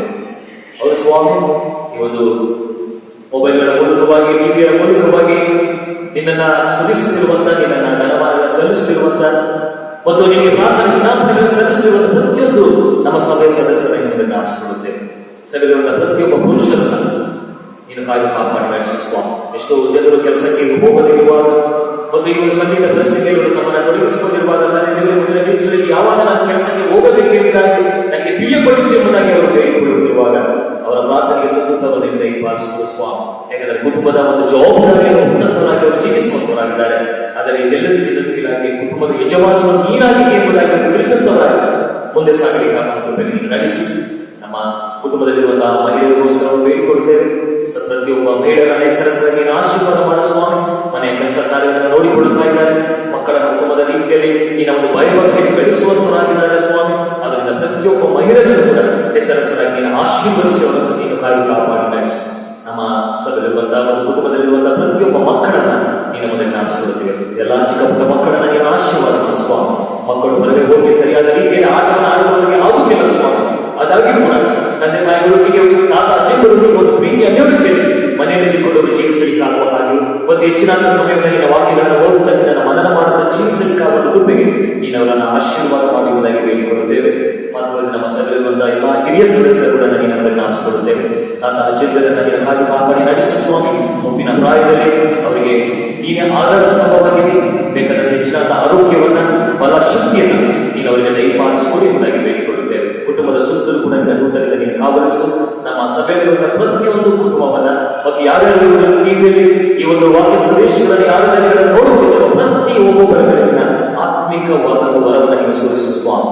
ಈ ಒಂದು ಕುಟುಂಬಗಳು ಯಾವುದೇ ಕಾರಣಕ್ಕೂ ಕೂಡ ಈ ಒಂದು ಕರೋನಾ ವೈರಸ್ ಎಂಬ ವ್ಯಾಧಿಗಳು ತುತ್ತಾಗುತ್ತಿರುವ ಹಾಗೆ ನೀವು ಮಾಡಿಸುವ ನಿನ್ನ ವಿಶೇಷವಾದಂತಹ ರಕ್ಷಾ ಕವಚವನ್ನ ಈ ಒಂದು ಕುಟುಂಬಗಳ ಸುತ್ತಲೂ ಕೂಡ ನೀವು ಹಾಕುವುದಾಗಿ ನಾವು ಬೇಡಿಕೊಳ್ಳುತ್ತೇವೆ. ಮತ್ತೊಂದೇ ಈ ಒಂದು ಕರೋನಾ ವೈರಸ್ ಎಂಬುದನ್ನ ನಿನ್ನ ಒಂದು ಪಾದದಾಗಿ ಹಾಕುವಂತರಾಗಿದೆ ಸ್ವಾಮಿ. ನೀನು ನನ್ನ ಜಜ್ಜಿ ಹಾಕಿ ಅದನ್ನು ನರಕಕ್ಕೆ ಹೋಗುವುದಾಗಿ ನಾವು ಬೇಡಿಕೊಳ್ಳುತ್ತೇವೆ ಸ್ವಾಮಿ. ಆದಷ್ಟು ಬೇಗನೆ ಇಡೀ ನಮ್ಮ ದೇಶದಿಂದ ಇದು ಸರ್ವನಾಶವಾಗಲಿ, ಇಡೀ ಪ್ರಪಂಚದಿಂದ ಅದು ಸರ್ವನಾಶವಾಗಲಿ ಸ್ವಾಮಿ. ಆ ಮೂಲಕವಾಗಿ ನಿನ್ನ ರಾಜ್ಯ ಮಾತ್ರ ಈ ಲೋಕದಲ್ಲಿ ಬೆಳೆದಲ್ಲಿ ಎಂಬುದಾಗಿ ನಾವು ಬೇಡುವಂತವರಾಗಿದ್ದೇವೆ. ಮತ್ತೊಂದೇ ನಮ್ಮ ಸಭೆಗಳು ಯಾರು ಇವತ್ತಿನ ದಿವಸದಲ್ಲಿ ಮತ್ತು ಒಂದು ವಾರದಲ್ಲಿ ಜನ್ಮದಿನವನ್ನು ಕಾಣುವಂತರಾಗಿದ್ದರು ಅದಕ್ಕೋಸ್ಕರ ಬೇಡಿಕೊಳ್ಳುತ್ತೇವೆ. ಜನ್ಮದಿನವನ್ನು ಕಾಣುವ ಪ್ರತಿಯೊಬ್ಬ ಸಹೋದರ ಸಹೋದರಿಯನ್ನ ನೀವು ಆಶೀರ್ವದಿಸಿ ಬಲಪಡಿಸಿರಿ. ಮತ್ತೊಂದು ವರ್ಷಕ್ಕೆ ನೀನು ಅವರು ಕಾಡಿನಕಾದ ಒಂದು ಕೃಪೆಗೆ ನೀನು ನಡೆಸಿದ್ದೆ ಅದಕ್ಕಾಗಿಸುವಂತ ಸ್ವಾಮಿ. ಇನ್ನು ಹೆಚ್ಚಿನ ರೀತಿಯಲ್ಲಿ ಅವರು ನಿನ್ನ ಬಾಯಿಗೆ ಬೆಳೆಯುತ್ತಾ ನೀವು ಹೊಸದಾದ ವರ್ಷದಲ್ಲಿ ಹೊಸ ಆಶೀರ್ವಾದಗಳನ್ನು ಹೊಂದಿದಂತವರಾಗಿ ಜೀವಿಸಲಿಕ್ಕಾಗುವ ಕೃಪೆಗೆ ನೀವು ನಡೆಸಿ. ಯಾರ್ಯಾರು ವಿವಾಹ ವಾರ್ಷಿಕೋತ್ಸವವನ್ನು ಆಚರಿಸುತ್ತಿದ್ದಾರೋ ಅವರನ್ಗೋಸ್ಕರ ಬೇಡಿಕೊಳ್ಳುತ್ತೇವೆ. ಅವರನ್ನು ಕೂಡ ನೀವು ಆಶೀರ್ವಾದ ಮಾಡಿ ಅವರ ಕುಟುಂಬದ ಜೀವಿತದಲ್ಲಿ ಕೊಡಲ್ಪಟ್ಟಂತಹ ಪ್ರೀತಿಯ ಅನ್ಯೋನ್ಯತೆಯಾಗಿಸುವಂತ ಸ್ವಾಮಿ. ಈ ಒಂದು ಹೊಸದಾದಂತಹ ವರ್ಷದಲ್ಲಿ ಎಲ್ಲ ಕುಟುಂಬದ ಸದಸ್ಯರೊಂದಿಗೆ ಅವರು ವಿವಾಹ ವಾರ್ಷಿಕೋತ್ಸವ ಆಚರಿಸುತ್ತಿರುವಾಗ ಇನ್ನು ಹೆಚ್ಚಿನ ರೀತಿಯಲ್ಲಿ ಸಂತೋಷದಿಂದ ಸಮಾಧಾನದಿಂದ ಜೀವಿಸಲಿಕ್ಕಾಗುವ ಕೃಪೆಗೆ ಆ ಒಂದು ಕುಟುಂಬಕ್ಕೆ ಬೇಕಾದ ನೆಮ್ಮದಿ, ಶಾಂತಿ, ಸಮಾಧಾನವನ್ನ ನೀವು ದಯಪಾಲಿಸುವ ಎಂಬುದಾಗಿ ಬೇಡಿಕೊಳ್ಳುತ್ತೇವೆ. ಮಾತುಗಳಲ್ಲಿ ವಿಶೇಷವಾಗಿ ಸಂದರ್ಭದಲ್ಲಿ ನಮ್ಮ ರಾಜ್ಯಕ್ಕೋಸ್ಕರವಾಗಿ, ನಮ್ಮ ದೇಶಕ್ಕೋಸ್ಕರ ಬೇಡಿಕೊಳ್ಳುತ್ತೇವೆ ಸ್ವಾಮಿ. ನಮ್ಮ ರಾಜ್ಯದಲ್ಲಿರುವ ಪ್ರತಿಯೊಂದು ಪಟ್ಟಣಗಳನ್ನು ನೀವು ಆಶೀರ್ವಾದ ಮಾಡಿ, ವಿಶೇಷವಾಗಿ ಪಟ್ಟಣವನ್ನು ನೀವು ಆಶೀರ್ವದಿಸಿ ಸ್ವಾಮಿ. ಮತ್ತು ಎಲ್ಲೆಲ್ಲಿ ವ್ಯಾಧಿ ರೆಡ್ ಝೋನ್ ಆಗಿದೆಯೋ ಆ ಎಲ್ಲಾ ಝೋನ್ಗಳನ್ನು ನೀವು ಮುಟ್ಟಿ ಬಲಪಡಿಸಿ ಸ್ವಾಮಿ. ನಿನ್ನ ಪವಿತ್ರಾತ್ಮ ಒಂದು ಬೆಂಕಿಯನ್ನ ಆ ಒಂದು ಸ್ಥಳಗಳಲ್ಲಿ ನೀವು ಹಾಕಿ ನಿಮ್ಮ ರಕ್ತದಿಂದ ಸಂಪೂರ್ಣವಾಗಿ ತೊಳೆಯಿಸುವ ಯಾವುದೇ ಕಾರಣ ಕೂಡ ನಮ್ಮ ಕರ್ನಾಟಕ ರಾಜ್ಯದಲ್ಲಿ ಮುಂದಿನ ಸಮಯಗಳಲ್ಲಿ ಈ ಒಂದು ಕರೋನಾ ವೈರಸ್ ಇಂದ ಶಂಕಿತರು ಮತ್ತು ಶೋಕಿತರು ಇಲ್ಲದಿರುವ ಹಾಗೆ ಮಾಡಿ ಸ್ವಾಮಿ. ಮಾತುಕತೆ ಈ ಸಮಯದಲ್ಲಿ ನಮ್ಮ ದೇಶಕ್ಕೋಸ್ಕರ ನಾವು ಬೇಡಿಕೊಳ್ಳುತ್ತೇವೆ. ದೇಶದಲ್ಲಿ ಬಂದ ಪ್ರತಿಯೊಂದು ರಾಜ್ಯಗಳಲ್ಲಿ ನೀವು ಆಶೀರ್ವಾದ ಮಾಡಿ ಮತ್ತು ಪ್ರತಿಯೊಂದು ಸ್ಥಳಗಳಲ್ಲಿಯೂ ಕೂಡ ನೀವು ನಿಮ್ಮ ವಿಶೇಷವಾದಂತಹ ರಕ್ತವನ್ನು ನೀವು ಪ್ರೋಕ್ಷಣೆ ಮಾಡಬೇಕಾಗಿ ನಾವು ಬೇಡಿಕೊಳ್ಳುತ್ತೇವೆ. ಪ್ರಾಮುಖ್ಯವಾಗಿ ದೇಶವನ್ನು ಆಳುತ್ತಿರುವಂತಹ ನಮ್ಮ ಪ್ರಧಾನಮಂತ್ರಿಯವರನ್ನ ಮೋದಿಯವರನ್ನ ನೀವು ಆಶೀರ್ವಾದ ಮಾಡಿ, ಕೊಡಲ್ಪಟ್ಟಂತ ಒಳ್ಳೆ ಜ್ಞಾನಕ್ಕಾಗಿ ಸ್ತೋತ್ರ. ಅವರ ಮಂತ್ರಿ ಮಂಡಲವನ್ನು ನೀವು ಆಶೀರ್ವಾದ ಮಾಡಿ, ಪ್ರೆಸಿಡೆಂಟ್ ಅವರನ್ನ ನೀವು ಆಶೀರ್ವದಿಸಿ, ನಮ್ಮ ರಾಜ್ಯದ ಮುಖ್ಯಮಂತ್ರಿಗಳು ಅವರ ಸಂಸದರನ್ನು ನೀವು ಆಶೀರ್ವಾದ ಮಾಡಿ ಸ್ವಾಮಿ. ಇವರೆಲ್ಲರೂ ಕೂಡ ನಿರ್ಧಾರಗಳನ್ನು ತೆಗೆದುಕೊಳ್ಳುವಾಗ ನಿನಗೆ ಮೆಚ್ಚಿನ ರೀತಿಯಲ್ಲಿ ನಿರ್ಧಾರಗಳನ್ನು ತೆಗೆದುಕೊಳ್ಳುವ ಹಾಗೆ ನೀವೆಲ್ಲ ಆಶೀರ್ವದಿಸಿ. ಮಾತ್ರವಲ್ಲದೆ ನಮ್ಮ ರಾಜ್ಯದಲ್ಲಿ ಮತ್ತು ನಮ್ಮ ಪಟ್ಟಣಗಳಲ್ಲಿ ಕೆಲಸ ಕಾರ್ಯಗಳನ್ನು ನಿರ್ವಹಿಸುತ್ತಿರುವಂತಹ ನಮ್ಮ ಪೊಲೀಸರವರನ್ನ ಒಂದು ವೈದ್ಯರನ್ನ, ದಾದಿಯರನ್ನ, ಒಂದು ಪೌರ ಕಾರ್ಮಿಕರನ್ನ ನೀನು ಹಸ್ತಗೊಳಿಸಿಕೊಳ್ಳುತ್ತೇವೆ. ಬ್ಯಾಂಕ್ಗಳಲ್ಲಿ ಸೇವೆ ಸಲ್ಲಿಸಿರುವಂತಹ ಆ ಜನರನ್ನ ಒಂದು ಪ್ರತಿಯೊಂದು ಸ್ಥಳಗಳಿಗೂ ಕೂಡ ನಮಗೋಸ್ಕರವಾಗಿ ಕಷ್ಟಪಟ್ಟು ದುಡಿತಿರುವಂತಹ ಜನರಿಗೋಸ್ಕರ ಬೇಡಿಕೊಳ್ಳುತ್ತೇವೆ. ಅವರ ಮೇಲೆ ನೀನು ವಿಶೇಷವಾದ ಕೃಪೆ ಕಲಿಸುವ, ಉತ್ತಮವಾದ ಆರೋಗ್ಯವಾದ ಶಕ್ತಿಗಳನ್ನು ತುಂಬಿಸಿ ನಡೆಸಿ ಸ್ವಾಮಿ. ಆ ಮೂಲಕವಾಗಿ ಮುಂದಿನ ದಿವಸಗಳಲ್ಲಿ ಆದಷ್ಟು ಬೇಗನೆ ನಾವು ಎಲ್ಲಾ ರೀತಿಯಾದ ಇಕ್ಕಟ್ಟಿನ ಪರಿಸ್ಥಿತಿಯಿಂದ ಹೊರಬಂದು ನಿನ್ನ ಆಲಯವನ್ನು ತೆರೆಯಲ್ಪಡಲಿ. ನಿನ್ನ ಆಲಯದಲ್ಲಿ ನಾವೆಲ್ಲರೂ ಕೂಡ ಒಟ್ಟಾಗಿ ಸಭೆಯಾಗಿ ಕೂಡಿಕೊಂಡು ನಾವು ನಿನ್ನ ಸ್ತುತಿಸಿ ನಿನ್ನ ಕೊಂಡಾಡಲಿಕ್ಕಾದ ಕೃಪೆಗೆ ನಮ್ಮೆಲ್ಲರನ್ನ ನೀವು ಆಶೀರ್ವಾದ ಮಾಡಿ ಎಂಬುದಾಗಿ ಯೇಸು ಸ್ವಾಮಿ ಎಂಬುದರ ನಾಮದಲ್ಲಿ ಬೇಡಿಕೊಳ್ಳುತ್ತೇವೆ. ಆಮೆನ್. ಕೊನೆಯದಾಗಿ ನಾವು ಹಾಡುವ ಸಂಗೀತದಲ್ಲಿ 27ನೇ ಸಂಗೀತವನ್ನು ನಾವು ಹಾಡಿಕೊಳ್ಳೋಣ. 27ನೇ ಸಂಗೀತ ಎಲ್ಲರೂ ಕೂಡಿ ಹಾಡುವ ದೇವರು ಪ್ರೀತಿ. Thank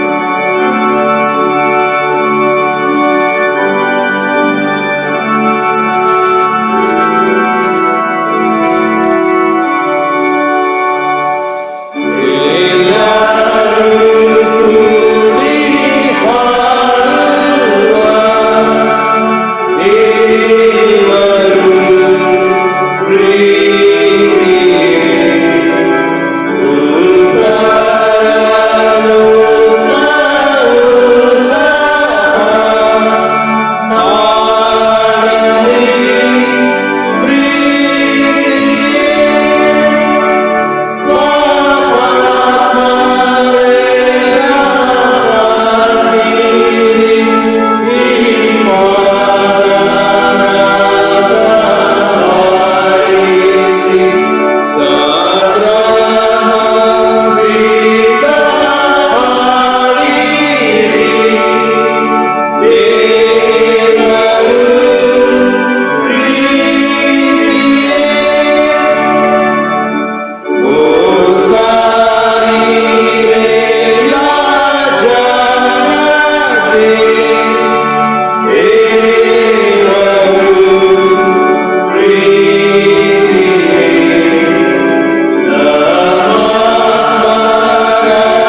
ಸ್ವರ್ಗದಲ್ಲಿ ಪ್ರಕಾರ ಭೂಲೋಕದಲ್ಲಿಯೂ ನೆರವೇರಲಿ. ನಮ್ಮನ್ನು ನಮಗೆ ಕೊಡಿದ ಅವಶ್ಯಕತೆ ಕ್ಷಮಿಸು, ನಮ್ಮನ್ನು ಶೋಧನೆಗೆ ಸೇರಿಸಿ ಕೀಳಿನ ತಪ್ಪಿಸು. ರಾಜ್ಯವು ಬಲವು ಮಹಿಮೆಯು ಸದಾ ಕಾಲವೂ ನಿಮಗೆ ಸ್ವಾಮಿ. ಆಮೆನ್. ವಿಶ್ವಾಸದಿಂದ ಆಶೀರ್ವಾದ ಹೊಂದಿಕೊಳ್ಳೋಣ. ಲೋಕದಲ್ಲಿ ಧೈರ್ಯವಾಗಿ ಜೀವನ ಮಾಡಿರಿ. ಪ್ರೀತಿ ಸ್ವರೂಪಿಯಾದಂತಹ ಸರ್ವಶಕ್ತನಾದ ತಂದೆಯಾದ ದೇವರು ಈಗಲೂ ಕೂಡ ನಮ್ಮೊಟ್ಟಿಗೆ ಜೀವಿಸುವಂತ ದೇವರಾಗಿದ್ದಾರೆ.